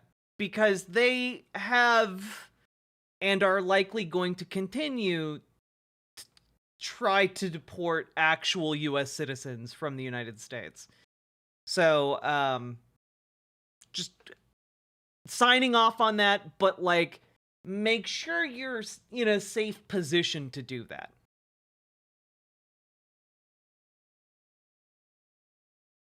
Every day is Shut the Fuck Up Friday. True! Citizen, green card holder, whatever it may be. And also, one simple thing you can do is share your rights. Share know your rights information. How do you do that? Two things. You can go to my Rep AOC account if you want, and there's a slide with know your rights. If you want to go grassroots style, you can use mine. They're ACLU, a bunch of people have them. Kevin FM, so true. Hand them out. Hand them out to people. Or if you sign, again, this is like not a plug. You can Google this in lots. Yeah, the ICE Fae are the worst kind. But one thing that we're presently working on is that if you're on my newsletter or if you sign on to my newsletter, we are working on printable PDFs that we're going to soon email out to our whole newsletter list. Emerald Arcane, I genuinely have no idea what's going to happen when it comes to tax returns. Couldn't tell you. With Elon Musk's guys having admin access over the Treasury payment system, that is a huge escalation. One of the cold comforts is that there is currently a court order enjoining them and preventing them from actually turning off funding to various organizations. Remains to be seen if they're going to do it anyway. So that is a whole can of worms, but we'll deal with it when we can. I think we're going to get to more actionable stuff from AOC in a bit here. Print it out. You can tape it up in storefronts. You can drop palm cards in small businesses. If you are local to New York City, we are going to be having kind of volunteer events where we're going to go bodega by bodega, drop in palm cards so that people can know their rights. And the slower they go, the less they can break, okay? That's one example. Number two, in some of these federal purges, with what they're trying to do, they want to send you a little letter saying, oh, we're going to offer you a buyout. Don't take it. Don't take it. Don't take the buyout. You have about 3 days, like all those federal workers that got that got those notices. And of course, you know, these decisions are so far, Apache 2895, like, I haven't heard any stories about tax returns not showing up. So it's a hypothetical worry at this point. the decisions are ultimately up to you. But my opinion is that this is a bunch of BS. And what they want everyone to do is to comply in advance. Do not comply in advance. Make them make you. Make them make you. Yeah, no, the buyout does not actually mean that, like, you get to quit and then you just get 8 months of pay. It means you have to keep working for 8 months. They give you the gift of guaranteed employment for 8 months plus benefits, which you would get by just working there for 8 months anyway. And then you could continue to work there. You know, like, it is an illegal offer and it's dog shit too. Like, if they fire you, they have to give you like a severance package. You know, make them fire you. Make them, if they're committing crimes, make them make you, because we are going to win. I want you to understand right now, we're going to go through an ugly, ugly period, but move in the faith that we are going to win. Okay?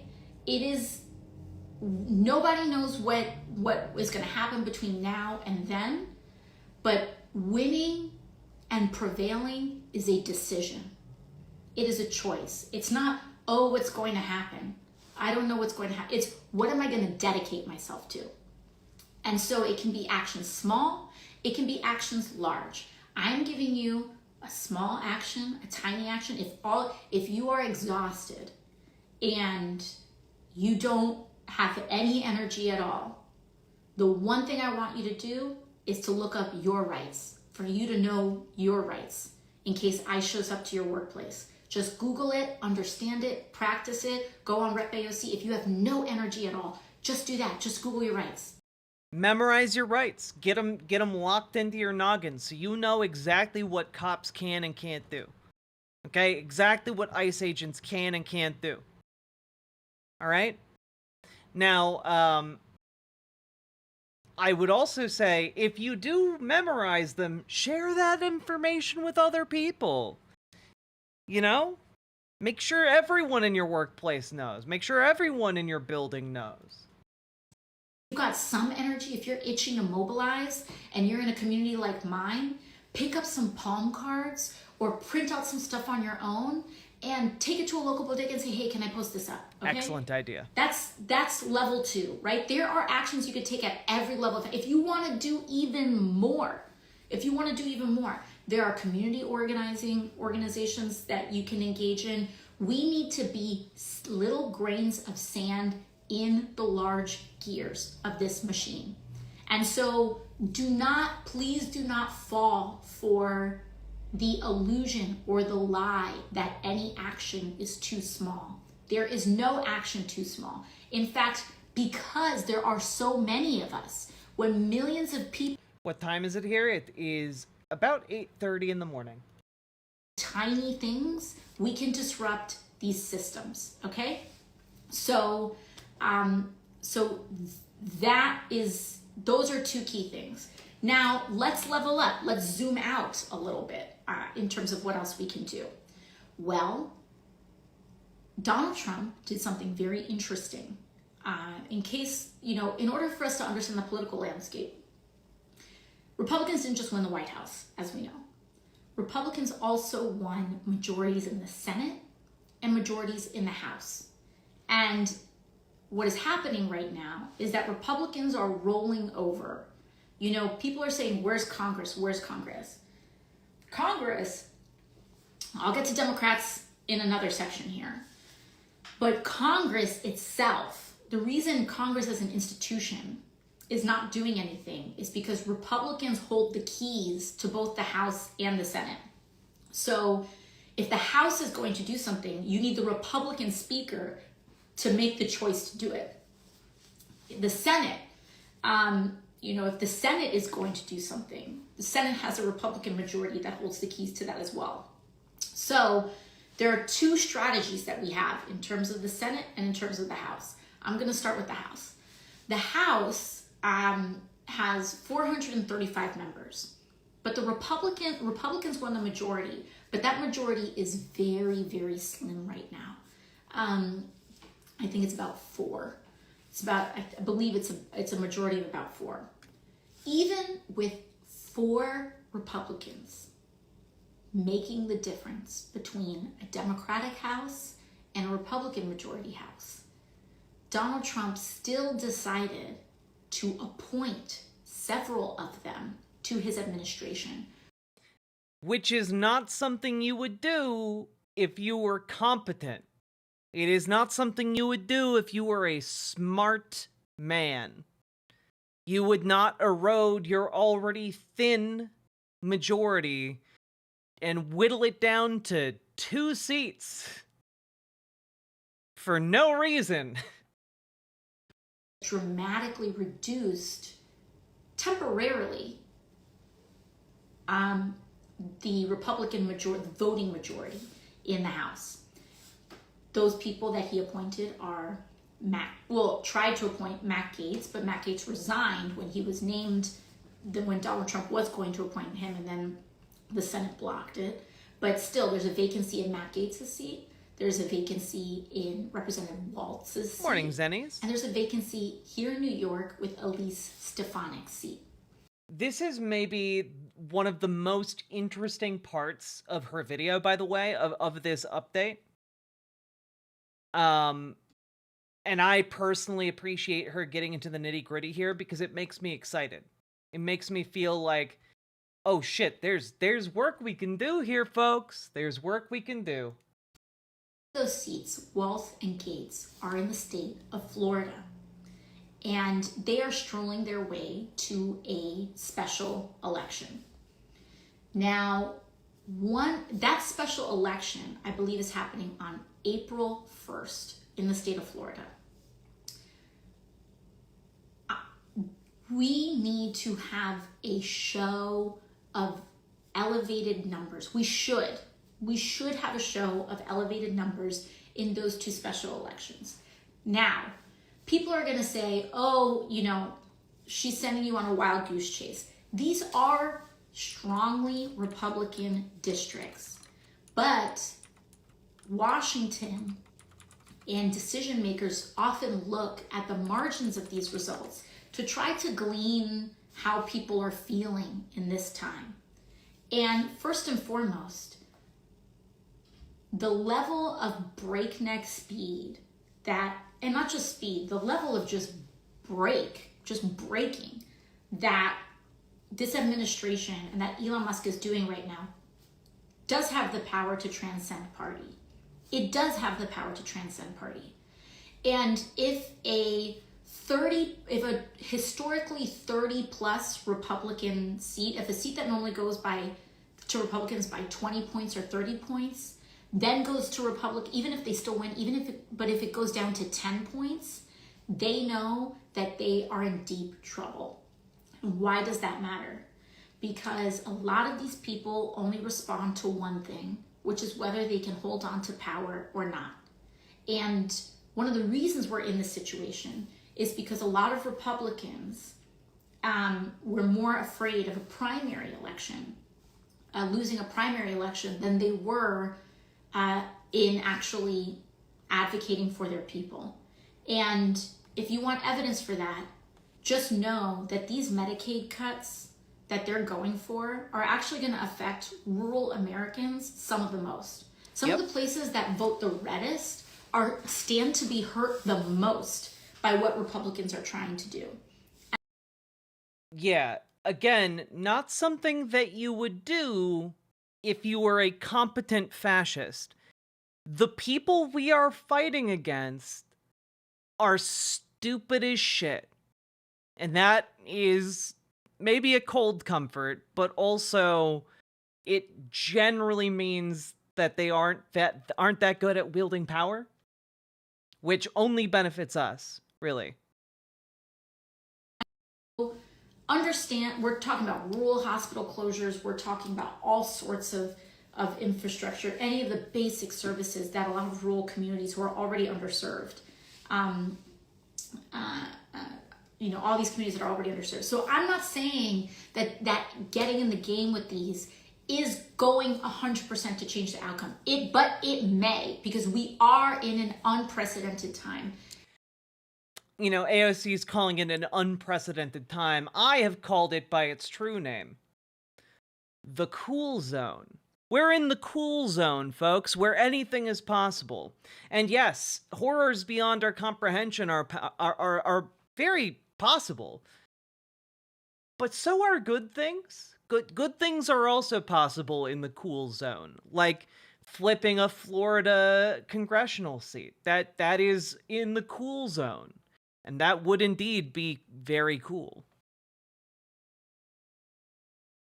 An unprecedented time can mean, of course, many bad things happen, but it can also mean that unpredictable things can happen, and unpredictable things can often go our way. I was elected in the first Trump administration, and nobody ever thought that I had a prayer in order to win. I was a waitress. I was challenging the head of a political machine who was supposed to be the next Speaker of the House. They spent 3 She beat Joe Crowley's ass. She's downplaying her own achievement. She beat his ass. One of the highest ranking Democrats came out of nowhere like a wrecking ball and destroyed his entire political machine because he was a shit lib and she was a progressive. Against me while I was wiping down tables. And we won. Why? Because an unpredictable window has opened. Do not. I saw a tweet once that read it was the fuck aroundiest of times. It was the found outiest of times. Is a very whimsical phrase. I love it. Fly in advance. You try anyway. We try, and they want to flood the zone. We can flood the zone with people. So those April 1st special elections, you can take a look at those. But importantly, in New York, a Elise Stefanik seat is open. And, those Florida seats, we can start mobilizing there. We'll start exercising our organizing muscle there. Also, just as a quick note, I know a lot of people are like, Florida seats, they're a foregone conclusion. They're obviously going to go Republican. And that's generally useful conventional wisdom. But I am just going to throw out there that between now and those special elections, there are currently a lot of people fucking around in the federal government. A lot of Republican people. And they are, the tariffs are 30 days away. And that is still, several weeks away from the special elections for the Florida seats. That's a lot of time for Republicans to ruin their chances of filling those seats with a Republican. So that is an interesting point of hope. If they are going to fuck around like this, there is a potential pretty significant congressional cost to that. And that's interesting to think about. Patrick Lucas, thank you for the gifted membership over on YouTube. I appreciate it. And also worth noting is that there is a not insignificant leftist organizing apparatus that has been slowly growing in Florida. There is a grassroots movement. And you know, I've been paying a moderate amount of attention to it, and it's pretty impressive.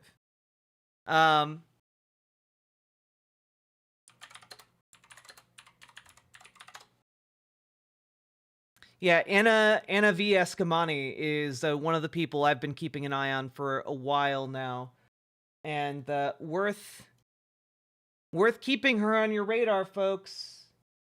She's been doing some pretty cool things over in Florida, and has you know, she won her House race in the state legislature, and yeah, leftists active in Florida doing some real interesting maneuvers. You know, this might not be the time that Florida seats flip, but I can see a time that is not that far away where folks like Anna Escamani make, you know, the Democrats viable in Florida again. Just something to keep in mind. Hey, Samara says.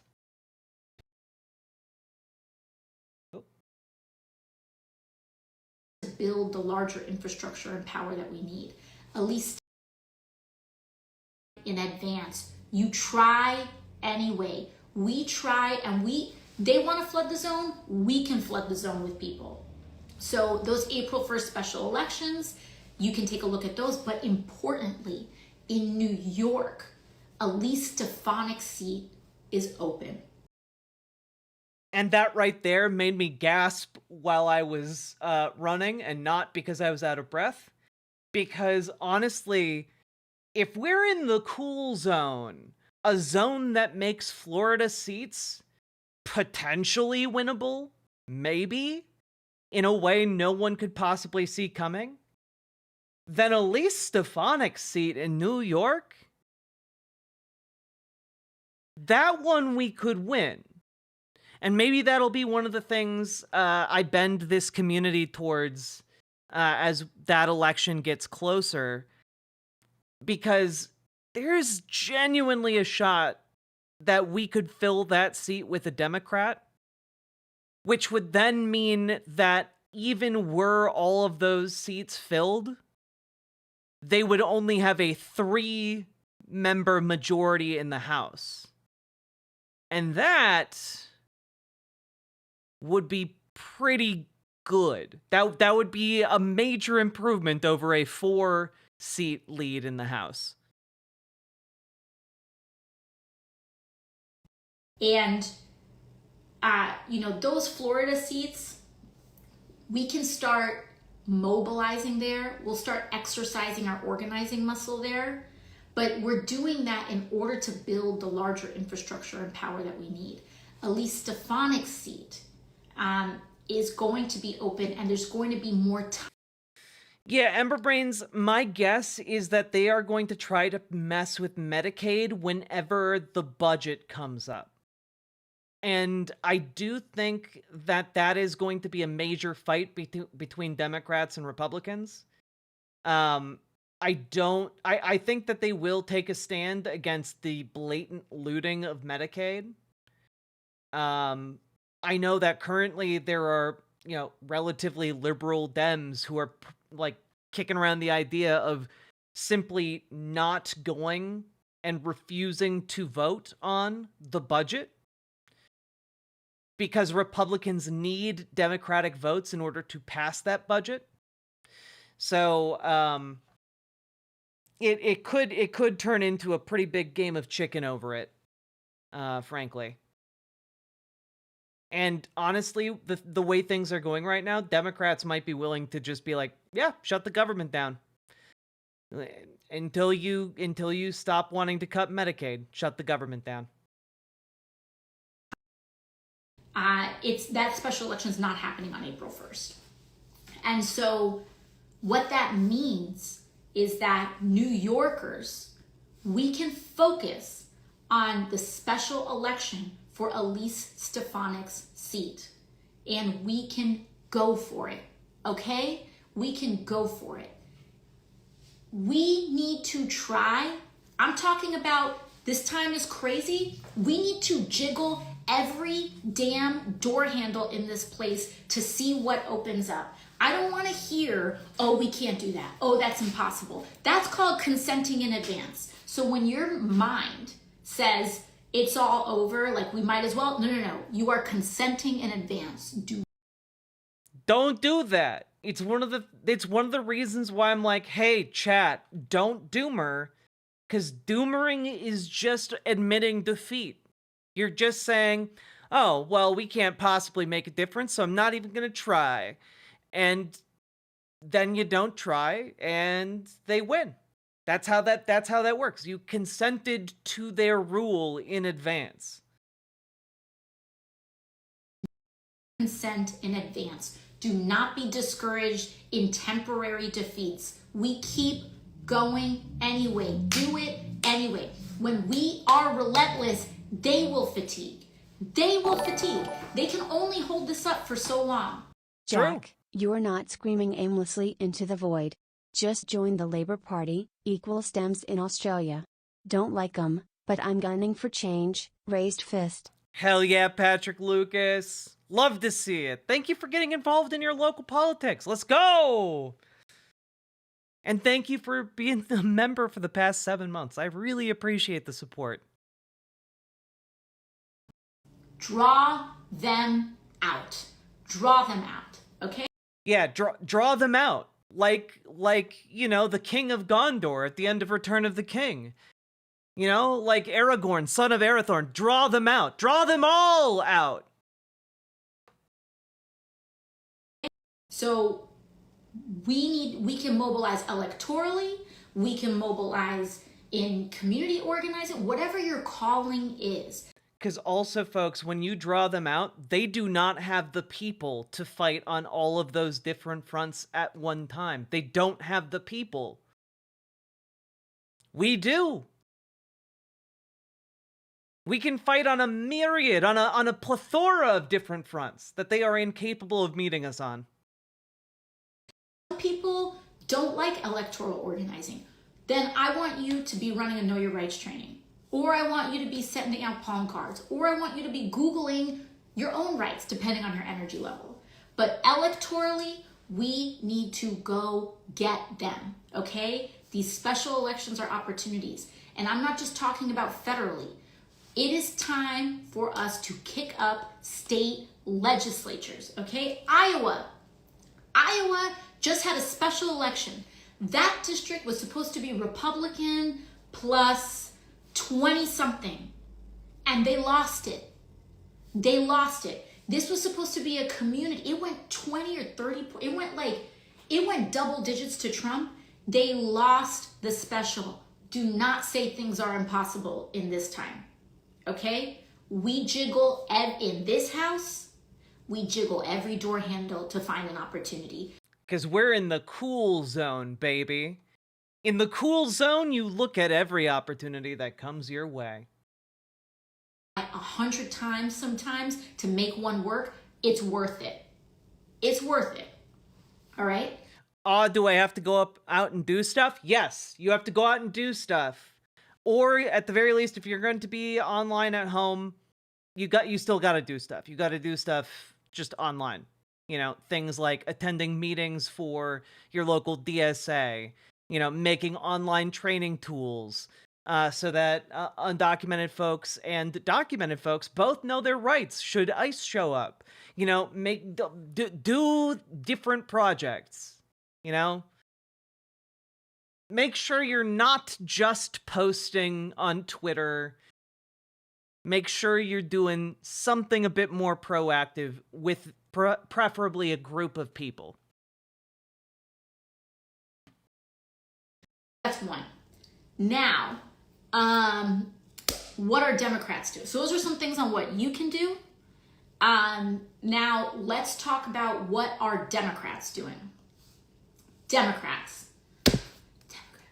Exactly. You got to do a little bit more than raise awareness. You got to make sure people have the tools they need to frustrate the tool, frustrate the agents of the enemy. You gotta make sure people know and have access to the information on how to interact with these fey creatures, these curses upon our existence. You got to unionize your local workplaces. You got to get involved with your local political groups. You got to be active, and we got to support each other. As many of you know, my relationship with the Democratic Party is, let's call it an interesting one, right? I came in, for people who may not know, I came in to office not just by beating a Republican. I came into office by taking on the Democratic establishment and taking on a very entrenched political machine in New York City, and defeated a lot of that in order to get elected to office. And so I say this because I am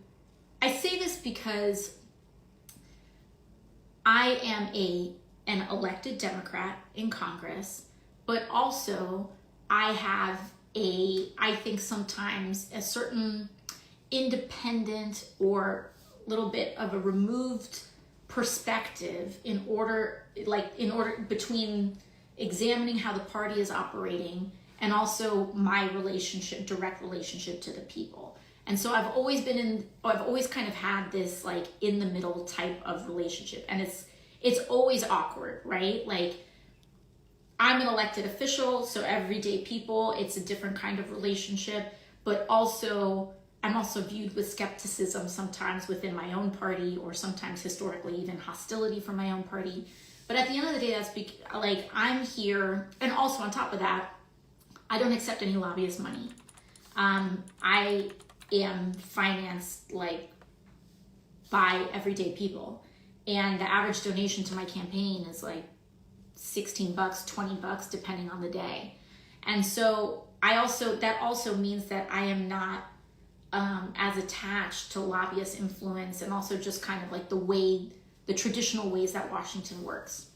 I say all of this because I want you to know that when I'm about to talk to you about what Democrats are doing right now and what we are doing, what we may not be doing, it's done with that perspective in mind, which is that I'm capable of stepping out of the party and looking at it because of both how I got here and the fact that I rely on the support of everyday people.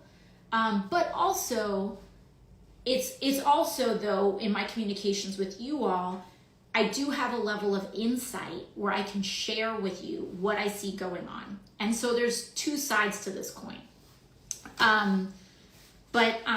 So I want to let you know what Democrats can be doing right now, and what we're starting to see some mobility on. So point number one, a lot of people say, where are Democrats right now? I don't know where Democrats are right now. That's fair. I've been saying the same thing. Where are the Democrats? Why aren't they being more active on this issue? Two things can be true at the same time, right? Number one, I want you to know the timing with which they did this. One of the reasons why you see, I think, either a delayed response or why it's harder to see where Democrats are right now is because Donald Trump waited until Congress adjourned session in order to start this, for lack of a better word, shit show. And this is when I realized that I should have this entire time been aware that Congress has not been in session, and that all of the Congress people in the House and the Senate have gone back to their local constituents to, talk with them and see what is going on there, what they care about. It's literally part of their job to go back home, talk with folks, get a feel for where things are at, and then go back to Washington, D.C. to represent them again. Exactly, mildly muscular MILF. So many people had no idea. Democrats only got back into Washington, D.C. like yesterday. That's why yesterday was the first day that they showed up to USAID, and they did that like press conference. But they were not physically in Washington, D.C. until yesterday. So, like, a lot of folks have been like, where are the Democrats? Myself included. Where are the Democrats? And it's like they've been busy doing their jobs in their with their local constituents. And Donald Trump and his cronies planned it this way so that they could effectively flood the zone without pushback from people in Washington who had, you know, media cameras, etc. around them 24/7. You know? Very helpful to know.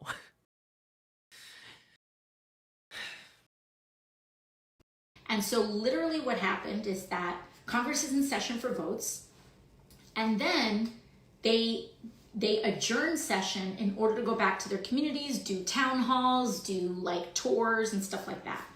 So it was almost like on the clock when Congress was adjourned and everyone got on planes to go to their districts and their communities across the country. That's when they started hitting the shit show and all this stuff. So when people are like, why aren't we in the buildings in Washington, D.C.? I like, your member of Congress is in your district, right? That is changing tomorrow. Tomorrow, that is now today. Today is the first day that they're actually back in session in Congress. So we're going to see a lot more action from them today and throughout the rest of this week. No, Jess, I did not go to sleep. I went and ran 7.5 miles, showered, and started streaming again because I watched this while I was exercising, and it was so good and had such a nicely structured set of information that I wanted to share it with all of you because it made so many more things make sense about what is happening right now, and it made me feel a lot better. And I wanted to share that with you guys as soon as possible because I know a lot of you are like killing yourselves with stress, and I want to help you alleviate that and give you actionable items that you can also do. Wait, what day is it? It is Tuesday. Is going back into session, and you should be seeing a lot more activity. Are you even tired? I am extremely tired, but also anxiety makes it hard for me to sleep. When that happens, sometimes I just go and run. You know, run off the anxiety, but then I got access to good information, and that energized me to do this. So here we are. And I would anticipate you're going to see a lot more activity. Redland Thought, thanks for the raid. At least in terms of the House. The Senate sometimes has a different schedule, but the House has the vast majority of people. So, so I would anticipate seeing more of that kind of activity. Now, in terms of substantive things that we can do, the Trump administration is currently trying to get their nominees approved and voted on. No Democrat should be voting to advance Trump's nominees while all of this stuff is going on. There has to be a political price to pay, and we have a responsibility as a party to block everything that is happening while they're setting a literal match to the federal government and giving 19-year-olds classified access, potentially classified access to the U.S. Treasury Department.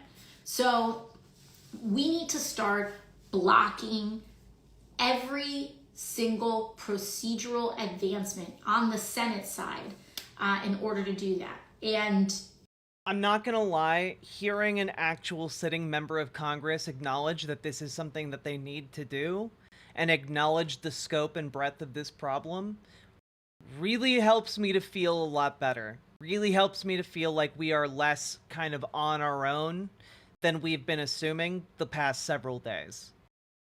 Especially as things have escalated. Like, this is leadership, folks. This is what leadership looks like in politics.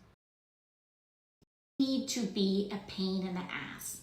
And a lot of times, Democrats in the Senate, in the name of ceremony and fake history, in the case of the filibuster, it's fake history that many of them cite, and what have you, like gentlemen's agreements. The Senate loves their gentlemen's agreements, which is to say, it's not like rule breaking, but it's just like these kind of handshake practices that they have. We have to stop playing nice in the Senate and block every damn thing that we can. Let's go. Do not give votes to the nominees. And by the way, we got to be leftist Mitch McConnell. Let's go. To look, do not assume that your senator is not going to vote for these nominees. Hey, remember how we covered the indivisible call to action the other day? Remember how we covered that literally like 6 or 7 hours ago? Remember that? Remember how it gave you a bunch of instructions on how to reach out and interact and create events in your local area to interface with, you know, your local elected officials? Huh? Remember that, folks? Remember that? Because I remember it. That's right. It's actually right here. I still have it on my screen because I haven't gone to bed yet. It's still here. Haha! Checkmate, atheists. I'm going to link it in chat now because it basically gives you a bunch of really handy instructions on how to organize events to pressure your local congressional folks in person, preferably with talking points, with instructions on like how to be safe, how to do it respectfully, etc., etc., etc. It's a useful tool.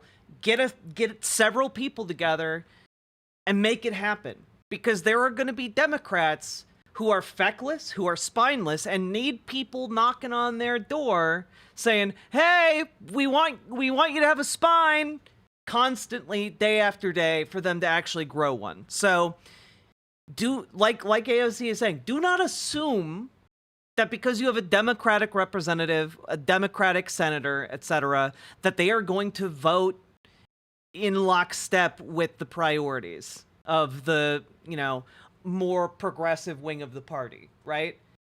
You gotta make them do that shit. Who wrote this? This was put together by the group Indivisible, Working Families Party, and Move On. It's a multi-pronged thing, and they collaborated on it. Anyway, moving right along. There we go. Like these kind of handshake practices. There has to be a political price to pay, and we have a responsibility as a party to block everything that is happening while they're setting a literal match to the federal government and giving 19-year-olds classified access, potentially No checkmark game. Stop being a deeply unserious person in my chat. I would appreciate it.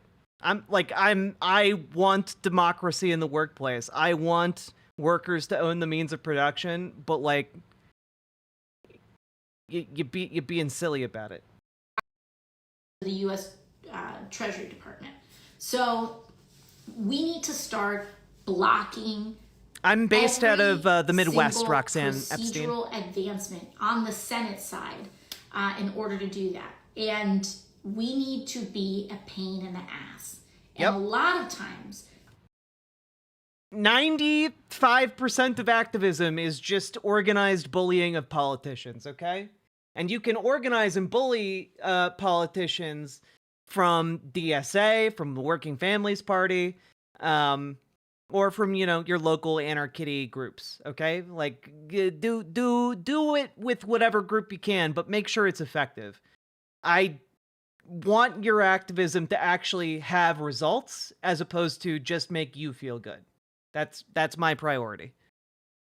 if you can't tabulate results and all your activism did was make you feel like you did a good thing, I don't give a shit. It is not impressive to me. In the Senate, in the name of ceremony and fake history. In the case of the filibuster, it's fake history that many of them cite, and what have you. And again, just to reiterate my priorities here is that I think that you should just grab, like, I don't know, 5 to 10 friends from DSA or some equivalent group, join your local Democrats and radicalize their politics. Effectively take them over. Become political pirates, all right? Because that's the coolest thing to do. It's pretty neat. It's pretty fun. And also, have you ever been to your local Democratic meetings, chat? 99% of the people there are like over 800 years old and are just desperate to see anyone under the age of 60 that they can give authority and power to. Literally, the last one I went to, they asked everyone at the meeting, like, does anyone want to be the chair of the local Democrats? Because, like, I'd really like to mentor someone to be the chair of the party here. Haha, please take it from me. Like, taking over the political party of the Democrats is really easy, guys. We should be doing that. But so many people are just find it anathema to sit through a goddamn meeting. It's frustrating as hell. Gentlemen's agreements. The Senate loves their gentlemen's agreements, which is to say it's not like rule breaking, but it's just like these kind of handshake practices that they have. We have to stop playing nice in the Senate and block every damn thing that we can. Do not give votes to the nominees. And by the way, I want you to look. Do not assume that your senator is not going to vote for these nominees. If you are a Democrat, or if you are a person rather that has a Democratic senator, give them a call and tell them, I do not want you to vote to advance or approve any of these nominees while all this stuff is going on. Please tell them. Do not assume that just because you have a Democratic senator, they're going to, that they're just going to vote no. Trust me. You can look up any of these votes recently. Even at the Defense Department, the nominee Hesketh, you should even see some of this questioning from people coming forward about not just sexual harassment and with accounts of this, accounts of drunkenness on the job, all of this stuff. You still had a Democrat who voted for him. So do not assume that just because you have a Democratic senator that they're gonna vote no. Like, even with... Okay, you selected your bad guy? Yeah, that's the entire point of politics. The entire point of politics is selecting the bad guy you want to fight. Yeah. Unqualified people. You call them and you tell them, I want you to vote no. I want you to block these appointees until, while all this stuff is happening, okay? Use our leverage. Make them fight for every single step. The slower they go, the less they can break, okay? We're bringing things down. Now, in terms of the House, what are some of the things that we are doing that... Yeah, no checkmark games. I guess I missed the part of this conversation where you have access to a small fighter jet that you're going to go use to blow up the White House. I guess I missed that part of the conversation. Is that the constructive thing you are bringing to the table here? That's your plan? That's your brand of activism? Because if so, probably not that effective to tell people about that here. Probably might want to do that on the DL, you know? Like, I don't know. That's what you heard? No, I'm making fun of you because you're stupid and unserious. This earlier today, the leader in the House of House Democrats, sorry, how do I say this?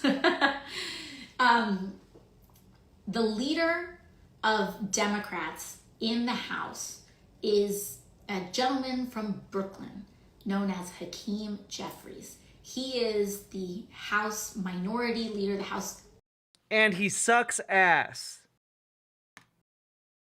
He sent out a message, a list today with 10 central objectives in terms of things that they're doing. And it's important to recognize what we can do and what we cannot do today. Someone said a bartender congresswoman talking about qualifications. Hell yeah, I'm going to talk to you about my qualifications. Fuck because yeah.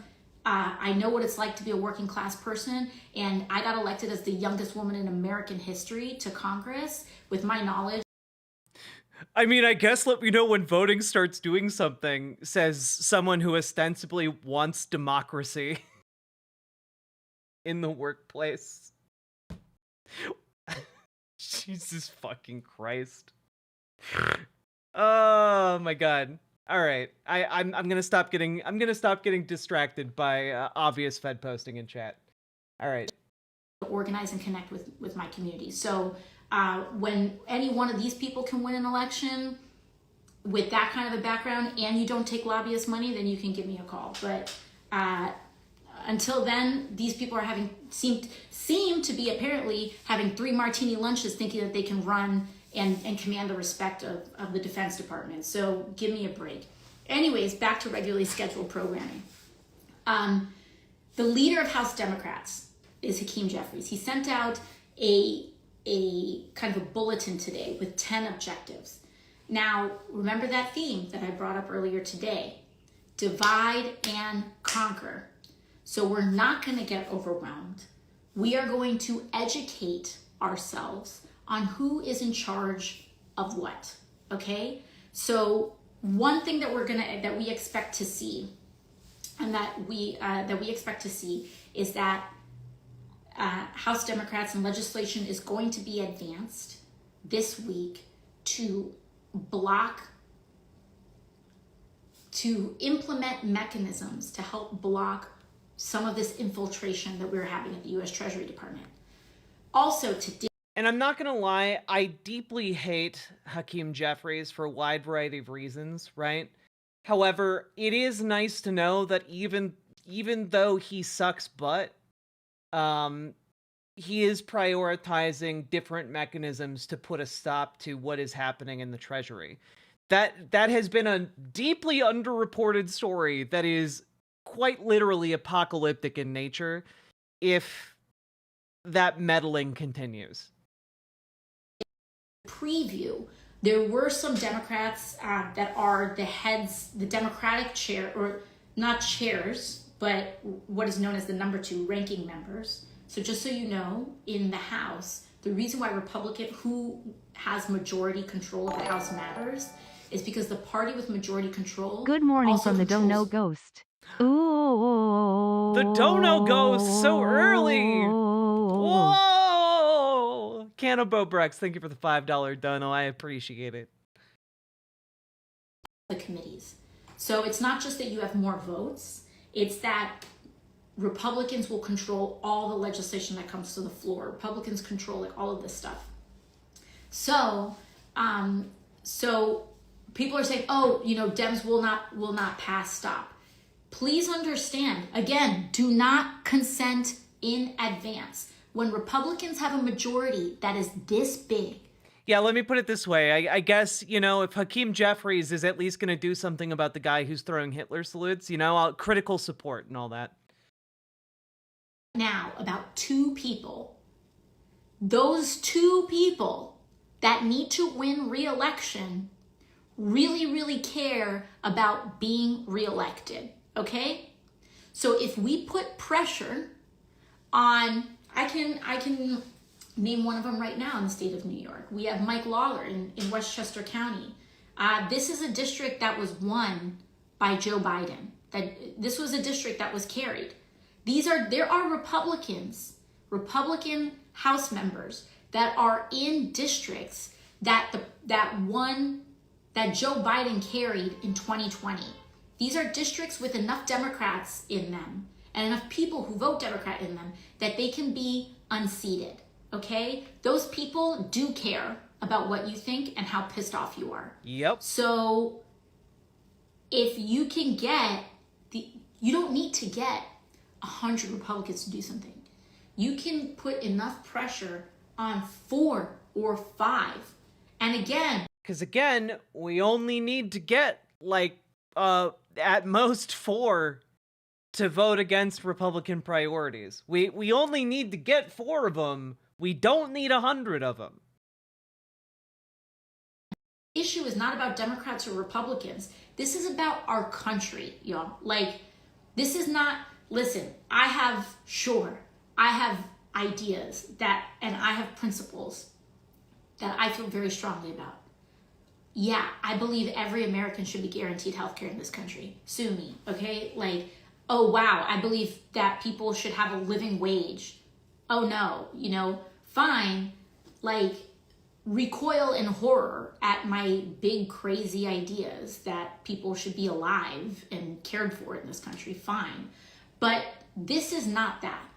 This is basic keep the lights on, follow the law type stuff. And these are things. Yeah, I mean, this is basic. Keep the lights on, follow the law, because if you don't, our entire like economic infrastructure is going to detonate and take the entire global economy with it. Like, does that being the stakes kind of does coerce a bit of bipartisanship out of Republicans, I think, when push comes to shove. Republicans can lose elections over. And if we start sending the message that they can do that starting now, then we can start getting some traction and some momentum. Because if you think government is like a George Foreman grill and you can just set it and forget it, I regret to inform you that is not how participatory democracy works. So we gotta lock in and we gotta start getting people quaking in their electoral boots, okay? And so we have to start doing Westchester County. If you're in Westchester County, if you're in Rockland County, if you're out here, I'm gonna need you to start making some phone calls saying, what are you doing about this, okay? Yep. To your representative. Which is why it's always worth putting pressure on your Democratic representatives in Congress, as well as your Republican representatives in Congress. You never know when your Republican might be like deeply worried about potential polling they have, or deeply worried that like their district is slowly turning more blue, from the demographic census data they get. Like you never know. So apply that pressure, because you might genuinely change their mind on an issue, not because, their heart has been touched, but because they are, creatures trying to preserve themselves. You have a Republican representative, you should be making a phone call. Oh, they don't listen, it doesn't matter. Don't consent in advance. Don't consent in advance. This is how it works. Yeah, don't consent in advance, but also don't consent in advance in this particular case, because you can just do it for the thrill of the game, Call your local Republican elected official, visit your local Republican official's office, because it forces them to stop what they're doing, pay attention to you, even if they don't like what you're saying, and frankly, takes up their time and irritates them and possibly scares them into having better positions. And that seems like just a bunch of wins all rolled into one. Don't listen, they don't pick up the phone, they don't care, they're gonna vote the other way anyway. They need to know you are paying attention. They need to know that you are pissed off, okay? If they don't think that you're pissed off, if they don't think that you're not paying attention, they're gonna go faster. Even if your call makes them think twice, it is effective. And I will tell you, listen, I have sat on the steps of the Capitol when there have been people protesting and yelling at members as they walk in. And the thing that members do is that they ignore them and they keep walking and they act like their ears are full of cement and that they can't hear. I can tell you they can hear, and I can tell you that it affects them. They put on a face that it doesn't. Or they might tell Elon Musk is one of the thinnest skinned MFers I have ever encountered in my life. That dude, you can get him twisted by looking at him. Like, he is so insecure, which is why he's a white supremacist. Like, you... Girl, you reading him. You reading him 100% correct here. I love it. These people rely on this ideology. He's not a white supremacist. He did a Nazi salute, guy. He retweets and amplifies neo-Nazis to like hundreds of millions of people. Like, not a white supremacist. Shut the fuck up. Like, would a white supremacist do a Hitler salute? Would a white supremacist, amplify the guy responsible for Ron DeSantis' son and Rod ad? I didn't think so. Because they need something to hang their hat of superiority on. Would a white supremacist neo-Nazi be leading a team full of griper children into the highest echelons of government with no background clearances whatsoever to be there? It's really weird that this guy who's clearly not a white supremacist or a neo-Nazi would associate all the time with white supremacists and neo-Nazis. It's weird to me, like, it's so bizarre that like all of his underlings currently working at Doge are like white supremacist neo-Nazis who retweet actual honest to God Nazis constantly. That's so big, sometimes we all make mistakes. And, who hasn't just accidentally, continuously, like Sideshow Bob with a bunch of rakes, just constantly, accidentally retweeted neo-Nazis, You guys all have that experience, right? When you're on social media and you see a take that you vehemently agree with and you retweet it, and then, geez, wouldn't you know it? It's a white supremacist neo-Nazi again! And that's the 5th time this week. All of those non-white supremacist neo-Nazis who watched Nick Fuentes, a self-avowed white supremacist neo-Nazi. Yeah, just a bunch of whoopsie doodles all hanging out together with their swastikas and sun and rods.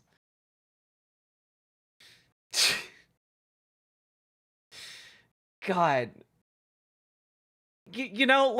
Were you hit by a shovel as a child? Is that what explains this? Am I being ableist right now by going off on this entire bit? Because I feel like it, maybe. I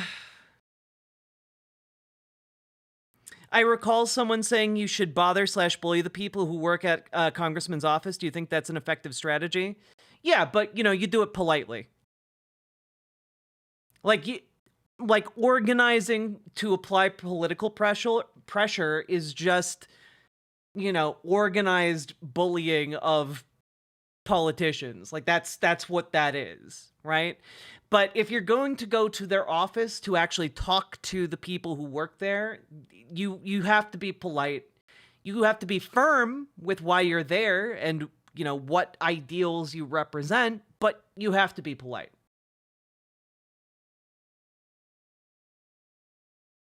Money isn't enough for this dude. He needs he needs to cling on to this to feel better then, because he has a complex, all right? Like this is deeply psychological. This is what happens when you don't go to therapy, dude. Like this is what happens. Whatever. They got their own personal problems, and they're taking it out on society. But the point is that that's also. Yeah, I don't know. I feel like at this point, Robbie H, I feel like at this point, when we are in the middle of a constitutional crisis where fascists are on the verge of being able to take supreme control of government, being real picky about your allies in the fight against that is pretty collaborationist to me. I don't know. Seems pretty dog shit to collaborate with fascists who are actively pursuing the genocide of people in Gaza as well as other groups around the world. And I don't know, pretty cucked. Stop it. Get better positions. Get your head out of your ass. Systems interact, right? Like these people need to feel or exert some kind of power. And that is why the last principle is that you do not give them your fear. Do not give them your fear. Do not give them your anxiety. Do not give them your panic. This is a monster that eats fear. This is a monster that eats and feeds on your anxiety, on your paralysis. Hey, Robbie H, what's your really constructive suggestion? I've interacted with a lot of folks like you. What's your really constructive suggestion for the moment we are in right now? I'm open. Lay it on me. What is your political theory of change in this very moment in time?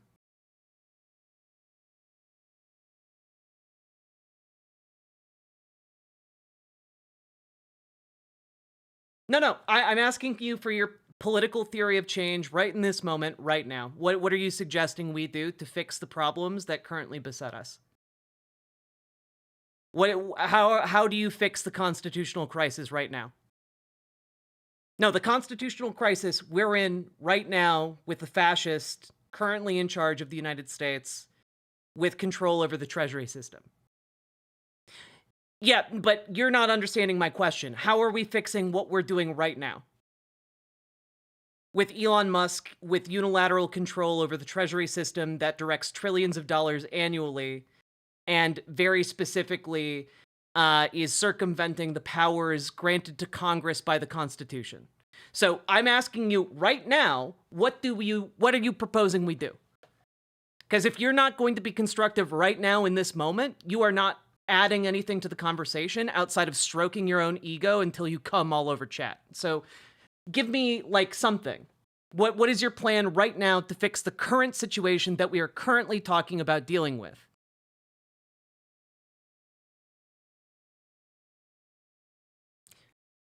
I'm going to give you one more chance. If the next thing you post in chat is not a direct answer to the very direct question I'm asking you, you're going to get banned. So what is your solution to the current constitutional crisis we are in that is Donald Trump on the verge of becoming a dictator by circumventing the powers of the purse afforded to Congress by the Constitution? Unions and forming a new party. How are you going to do that exactly under a fascist? Just out of curiosity. How you going to do that? You're he's going to have all of the money and unilateral control over the government. How you making unions? No, I'm asking you, Robbie H, I'm asking you very specifically about this moment in time where a fascist is in control of the government. It's called capitalism. Oh, Robbie, you're actually dumber than I thought you were. Yeah. You know, that's pretty telling, man. When wasn't a fascist in charge of the government?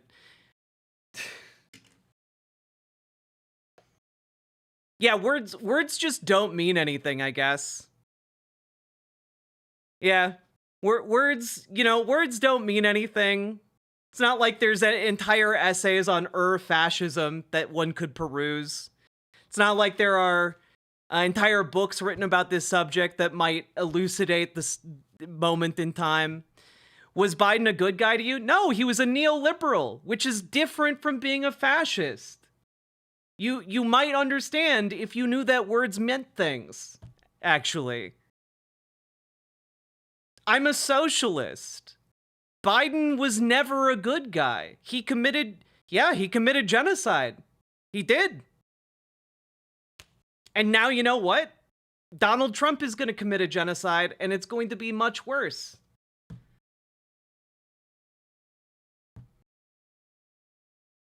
Like, I don't know. Like, this is like after the Holocaust happened, suddenly getting Hitler 2, and then Hitler 2's main platform is, what if we killed all the Jews this time around the world? And you're like, oh, yeah, well, we'll just make unions and a new political party at some point in the future. And it's like, oh, yeah, okay, so you're just abandoning people to die so you can busily stroke your own ego. Gotcha. Hey, Robbie H., your solution to the current problem of a fascist being in charge of the United States is forming unions when the guy who recognizes unions controls the NLRB and the military and all of the funding and has circumvented Congress. So, like, your idea is bad. And honestly, if we were in, like, I don't know, revolutionary France, everyone would laugh at you for having a tiny dick until you left the room to be, like, beheaded by some kind of, I don't know, contraption that they were experimenting with. Not a guillotine, mind you, but, like, some, like, off-brand guillotine. Like, it's bizarre. It's not like 1912 again, you absolute tiny-dicked moron. Jesus Christ.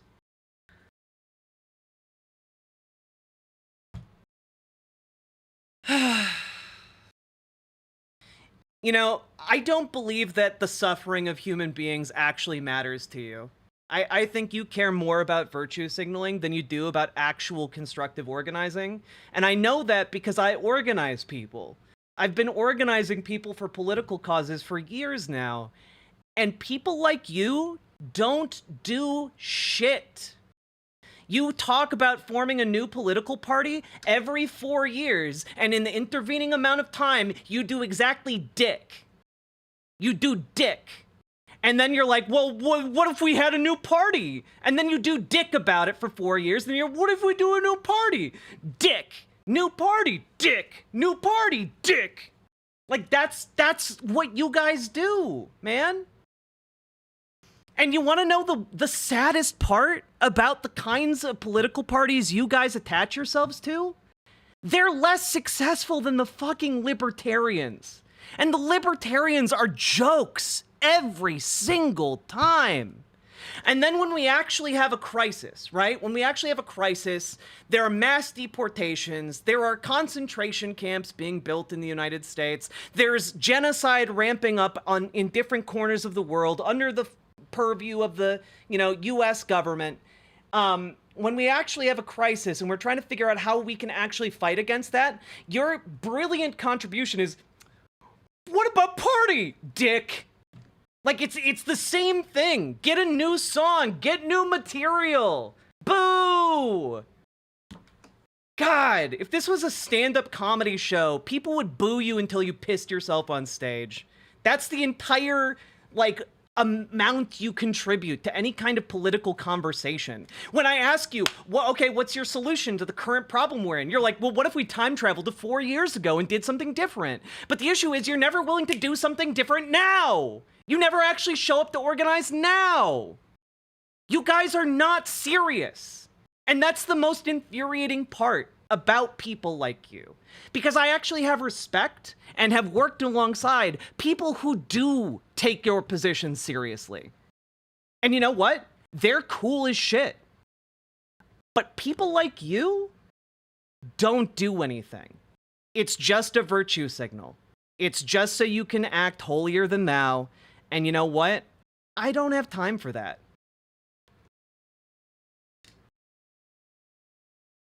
Oh yeah, you're too morally pure for the Green Party. Get the fuck out of here.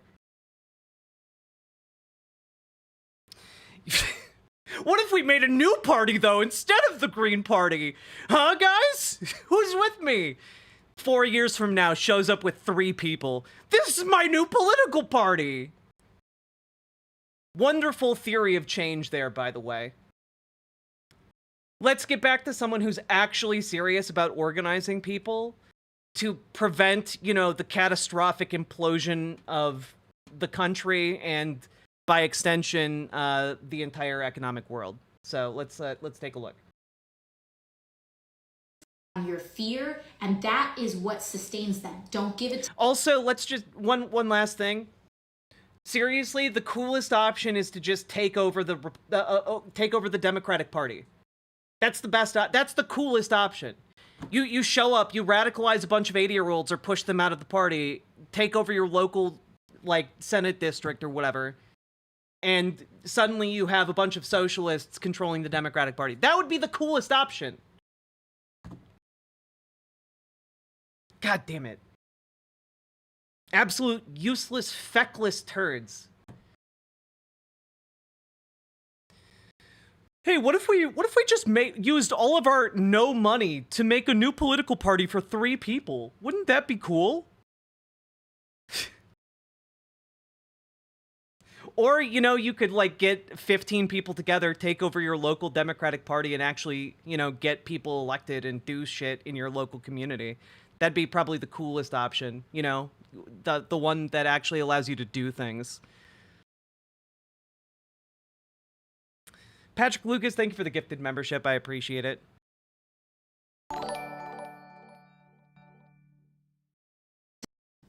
yes, this time is scary. Do not give them your panic. Zeke, I already did the other day. I saw that Ken Martin was DNC chair, and, like, it's not the worst option. Definitely not the best option. I'm not, like, super happy about it. I think Ben Wickler was the only candidate that actually had a stomach to rise to the occasion, but I guess I'm hoping I'm proven wrong on that one. Ken Martin's pretty alright. He's from my state, but, like, he's, like, pretty alright by liberal standards, you know? Ben Wickler was actually a good all-around candidate. ICE is another example. Just the actual activity that ICE is doing is relatively limited, especially compared to the... Yeah, I mean, yeah, Ken Martin saying, like, I'll accept money from the good billionaires is kind of a failure of his ideological, you know, viewpoint. And I would say, you know, kind of an indication of not a guy who's going to be able to live up to the current political moment, but, you know, maybe I'll be wrong. I hope I am. And what they're showing on TV. They're making it look way worse. It's bad. It's bad. But they're making it look bigger. And the reason they are doing that is because people are going to take actions on their own. They believe that when you show it to be really big, that people will consent in advance. Also, can I just say that, like, real quick, and because I want to be done with this derailment, right? One thing I appreciate about AOC giving these types of talks is that in this talk, she gave multiple actionable items for people to do in order to improve things. You know, maybe just a little bit, right? You know, you can improve things by knowing your rights and informing others of their rights, you know, whether you are documented or undocumented, right? And that in turn helps keep other people safe. And if enough of us do that, we can ensure that we keep a whole swath of people safe from ICE deportation, right?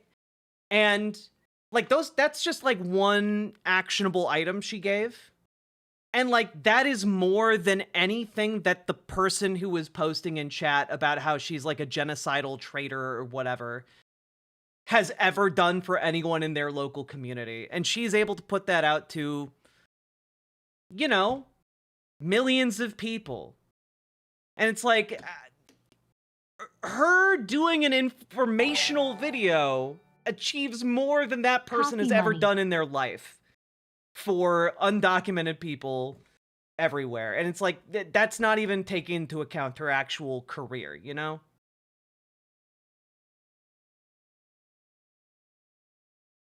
Tell you, in my community, there are people that, Like if you're gonna, I guess if you're gonna come into my chat and get on a high horse, you better be ready to talk about what you're doing for, you know, undocumented folks. You better be ready to talk about what you're doing for trans people.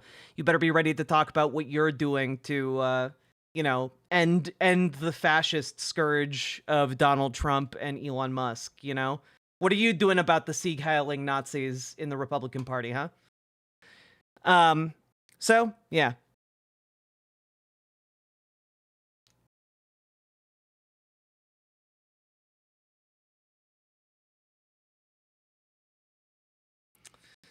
Also, very knifey duck. Thank you for the $5 dono. I appreciate it.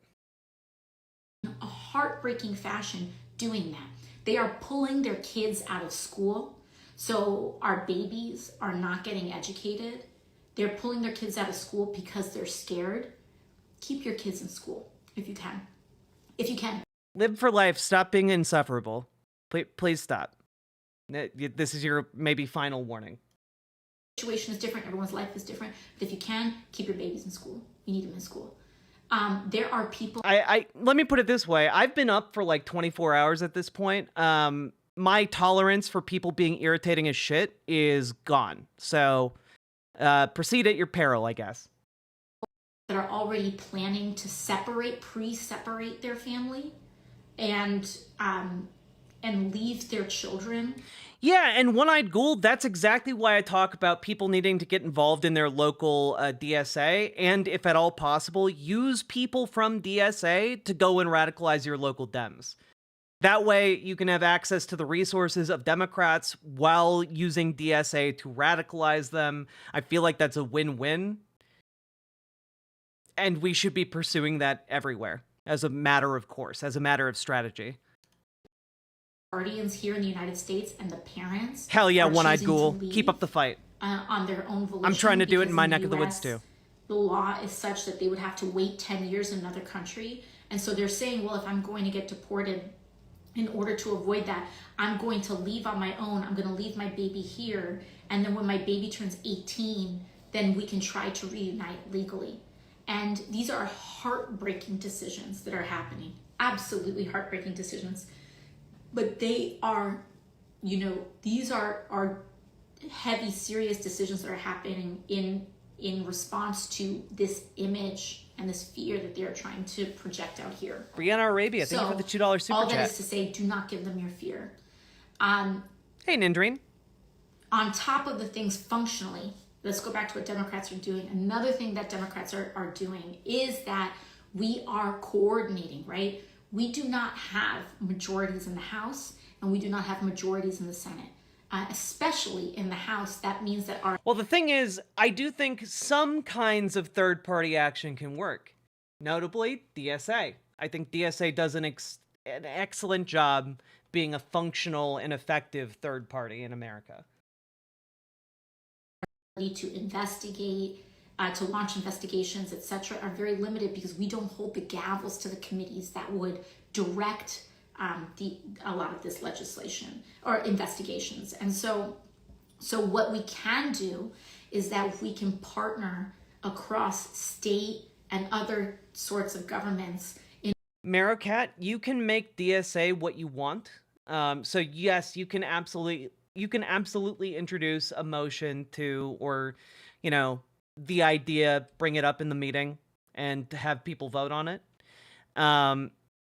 I'm not exactly sure the processes you'd have to go through to make that happen, but I know you could do that. Maybe ask somebody like the party chair or something to help walk you through your idea.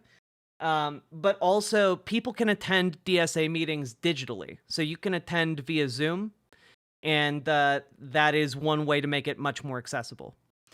So I did not sleep, Max left. To pursue strategies, right? And so, for example, the House, with response to the federal freeze, we cannot sue the president. We don't have the legal standing to sue the president. And people say, oh, courts, it doesn't matter. Do not consent in advance. I don't want to hear that stuff doesn't matter. This is what the headlines are trying to get you to do, right? Because the second you start saying it doesn't matter and you stop taking action, that's the entire point of them telling you that it doesn't matter. You know, when fascists look you in the eye and say, well, it doesn't matter, so you shouldn't even do anything, they're playing a trick on you. I'd pay $500 for that rent if I had it. Chef's kiss. Judy Phillips, thank you for the $5 super chat. I appreciate it. Thank you so goddamn much. Yeah, guess what? They announced he signed an executive order saying I'm ending birthright citizenship. Did birthright citizenship? Functionally, I do not see how people are like, oh, we'll just form more unions and a new political party. I don't see how that is functionally different from apathy when it comes from people who have no intention of unionizing any workplaces or actually forming a functional party capable of winning an election. You know? To me, that's the same as apathy. It's the same as giving up anyway. In this country? No, it didn't. It got torn down in a matter of seconds. Not seconds, but you know what I mean. Legislatively, in a legislative context, it got knocked down. He did it for the headline. He did it for like just the buzz. Okay, the courts still do matter. They file injunctions. It can stop things. So the point for some of this stuff is to get you to think that something is happening when it's not. When it's not. So that executive order went nowhere. There are 20 lawsuits 20 different lawsuits in response to these executive orders that Trump announced that are working their way and they're heading to court.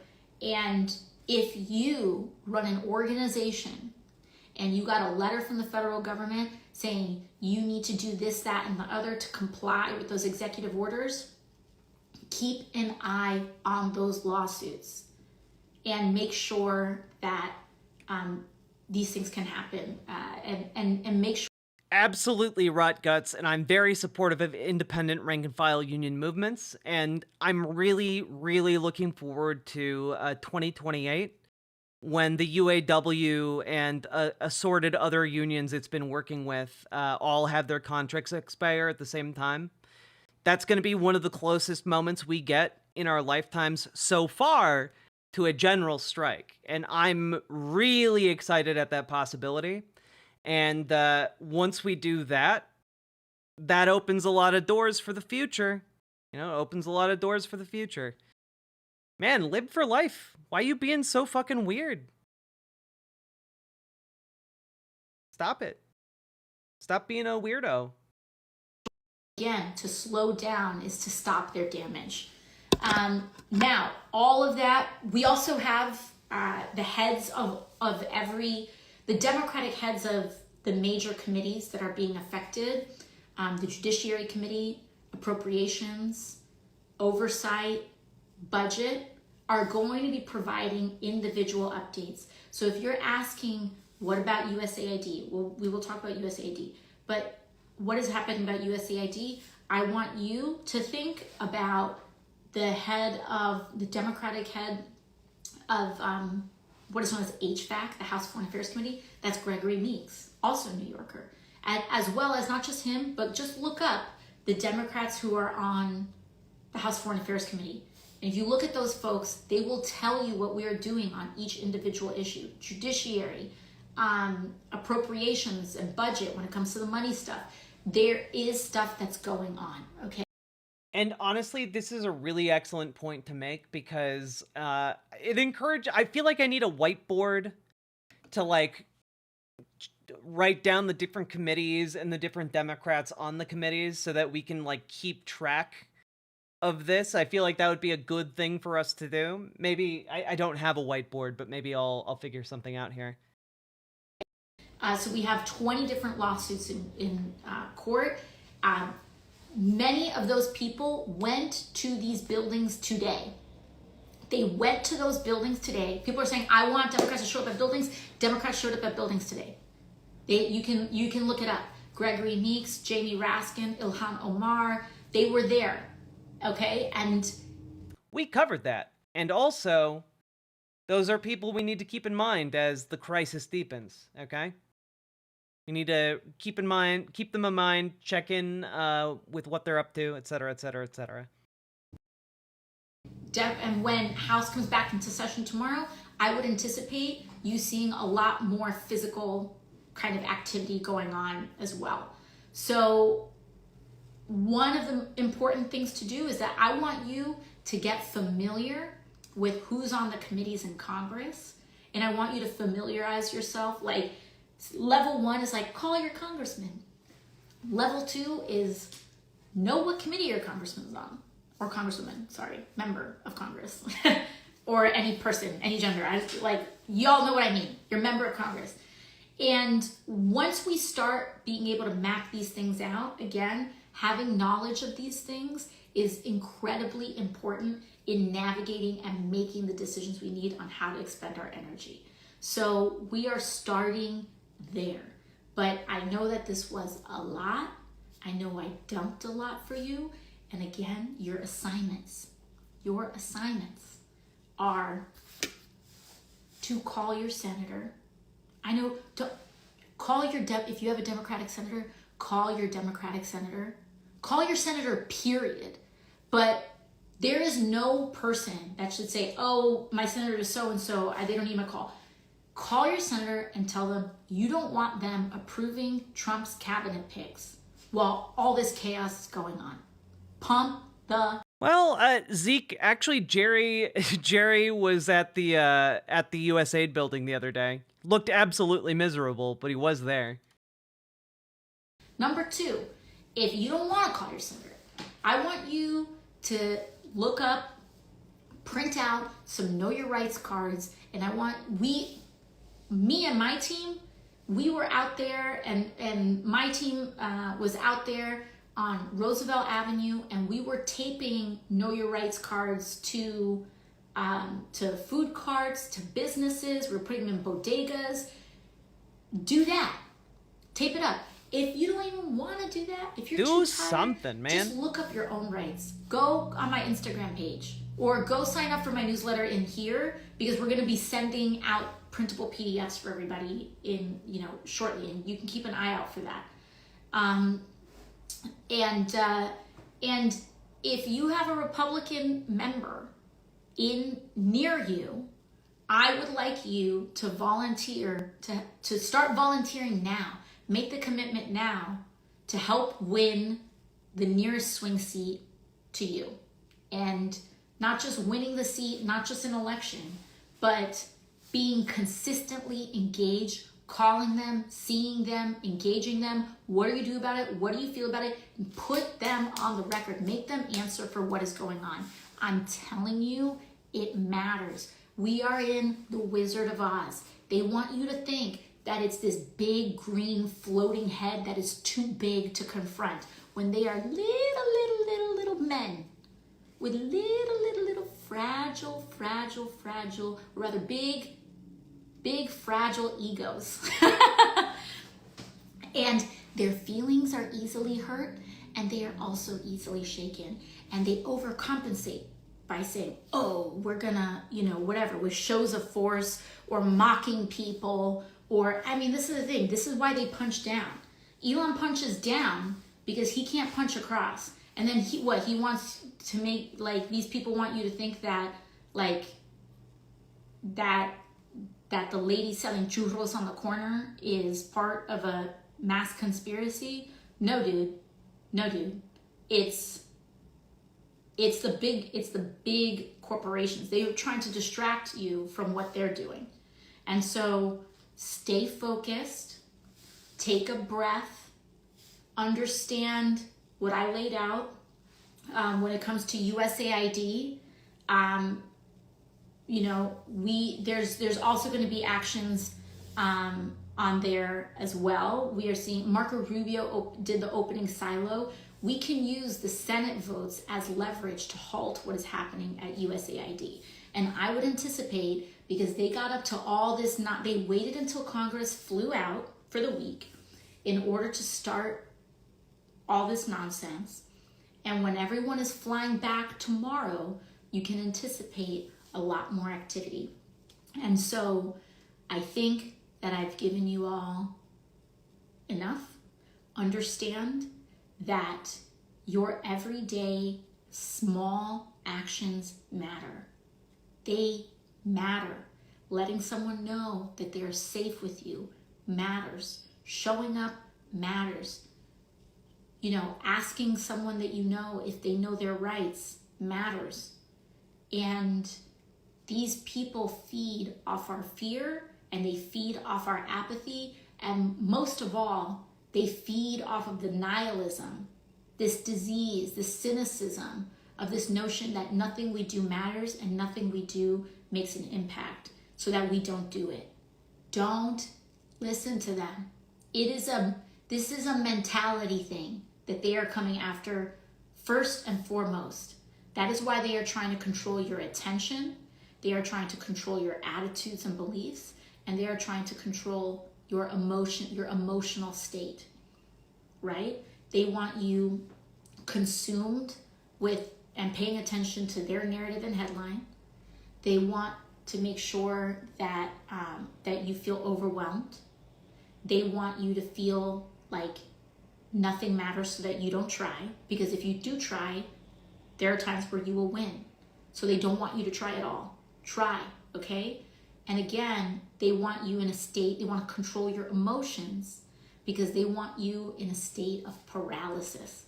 They want you in a state of not doing anything so that they can just drive on flat road. Because again, these people are little, they are weak. They are also... They wouldn't be trying to grasp this hard if they weren't weak. They wouldn't be trying so desperately to shut us down with this type of blitzkrieg of information if they weren't weak as shit, Are very powerful things. Two things are possible at once, right? But understand that as humans, as human beings, we outnumber them. Do not give up the strategic advantage of our numbers, okay? The small acts matter. They matter. And do what you can. Do what you can, and do not submit to the belief. And do what you can, and know that what you can do is enough, okay? I've shared a bunch on this live. I've given you some perspective. I'm sure there's so much going on that there are things that I may not have addressed. For that, I apologize. We will come back to it. I will be back. We will be chatting a lot over the next couple of years, okay? Yep. So there you have it. Love y'all. Mwah, mwah, mwah. Bye-bye. Exactly what a genocide apologist would say.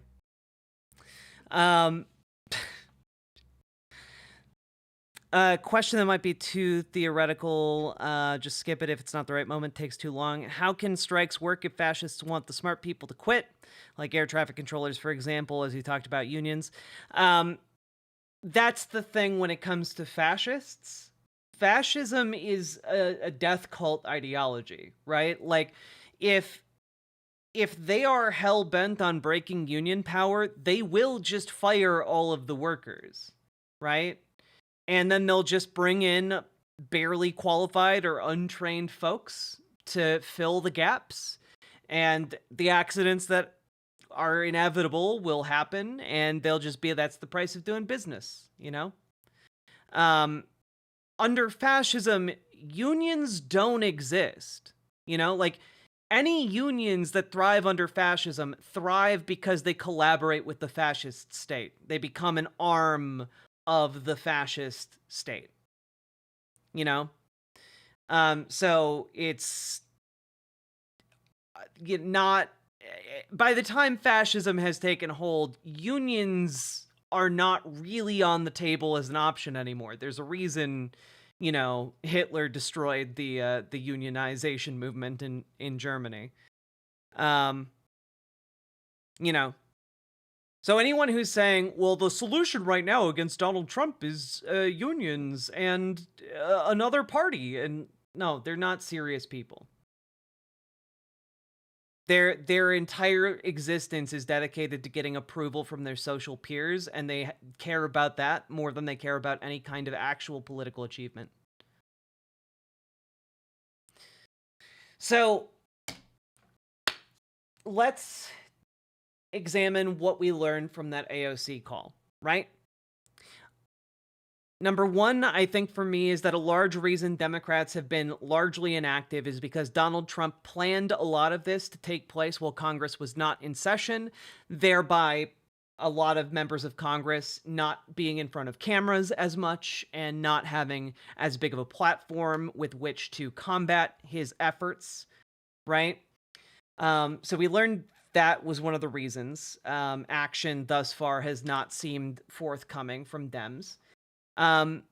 That being said, we also learned that Democrats inside the party, even, milquetoast neo-libs, recognize that there is a pretty significant problem here, an existential problem, a 5-alarm fire type problem with Elon Musk and his crew of neo-Nazi 19-year-olds getting access to the most sensitive data on the planet. I believe MSNBC was reporting that this is the worst data breach in the history of the world, and honestly, that might be an accurate framing of it. And as we learned earlier in the evening, a 25-year-old named Marco Alez, working for Doge, under Elon Musk's order, has gained administrative privileges over the entire U.S. Treasury payment system. So that is a ship that has sailed. They do have access to it. They can edit it. And it remains to be seen what they're going to do with that power. Though, again, it is either to solidify Donald Trump as essentially a fascist dictator who can circumvent Congress and the Constitution, or whether it is going to just be irrevocably broken by, children tampering with something they don't understand. So those are kind of the two possibilities left at this point. And if it is broken, we're kind of fucked. There's not really any getting around that. That being said, it is good to know that Democrats recognize this existential danger and are moving to try and stop it. So, yeah, that's kind of where we're at. I grew up Christian conservative, was apathetic about politics my whole life. Transitioned last year finally and just joined the DSA because of you. I want to help make a difference. Hell yeah, Toph the Goblin. Thank you for the $10 super chat, and also thank you for joining DSA. We need more voices. We need more people power in there. So thank you for stepping up and taking the plunge. We gotta organize in DSA and then pressure the inside of the Democratic Party. That's my goal. So yeah. What about a lot more of what AOC said? What can we take away from that? Well, obviously, another big part of this is that these are not fascist masterminds. The fascism is incidental, which is maybe a comfort, because their plot is genuinely kind of like Alan Rickman's character in Die Hard. They just want to steal. That's their main goal. Their main goal is to make a bunch of money. And everything else is kind of obfuscation, right? So the goal of trying to achieve these 4.6 trillion, 5 trillion, $6 trillion tax cuts that rely on, shafting the entire United States with, or the entire working people of the United States with higher, taxes, as well as tariffs, as well as cutting $2 trillion from Medicaid. This is an apocalyptic plan. However, it is somewhat heartening that there are plans in place from even, pretty weak members of Congress, generally, to, frustrate any kind of passage to the effect of cutting Medicaid to that degree. So hopefully this will help,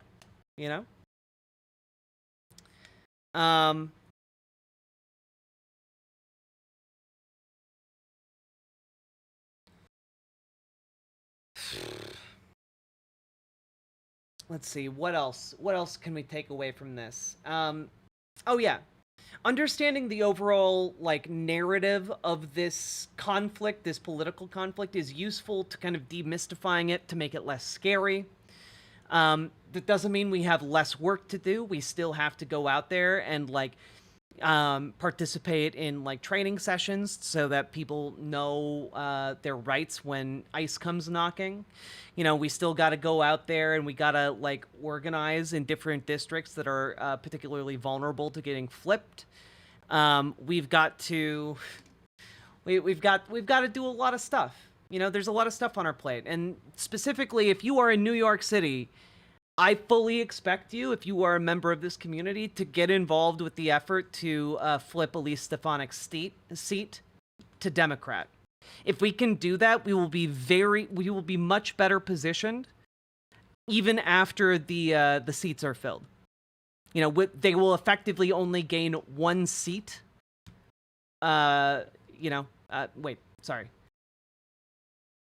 They will effectively just have 3 seats more than us instead of 4, and that makes a huge difference with the margins we're talking about, okay?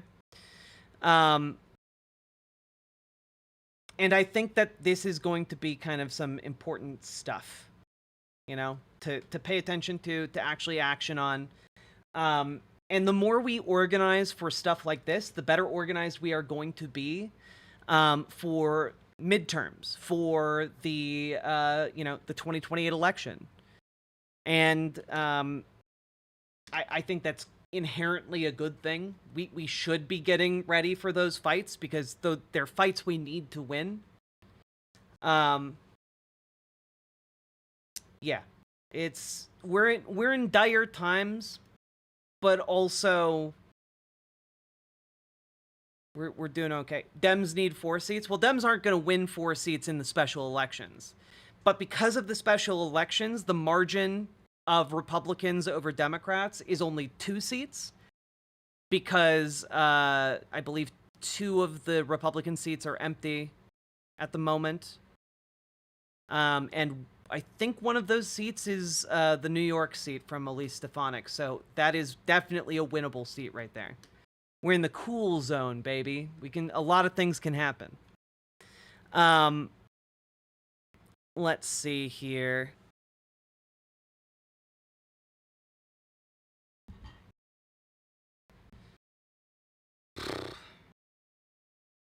What else?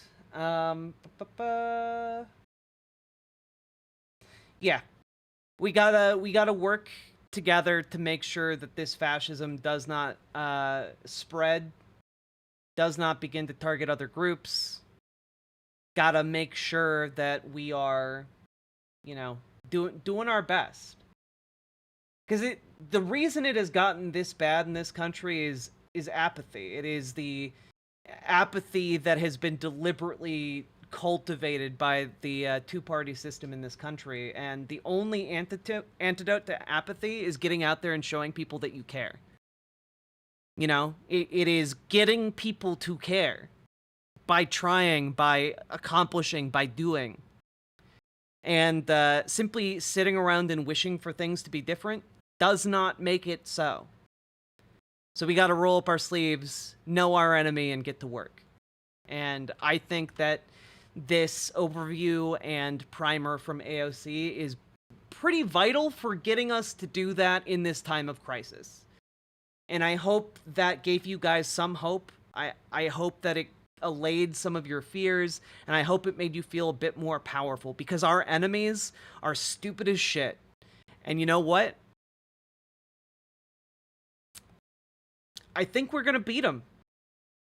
We got a lot of people. They don't, and they don't have brains. So, let's get out there and get to work, folks. Hope to see you out there.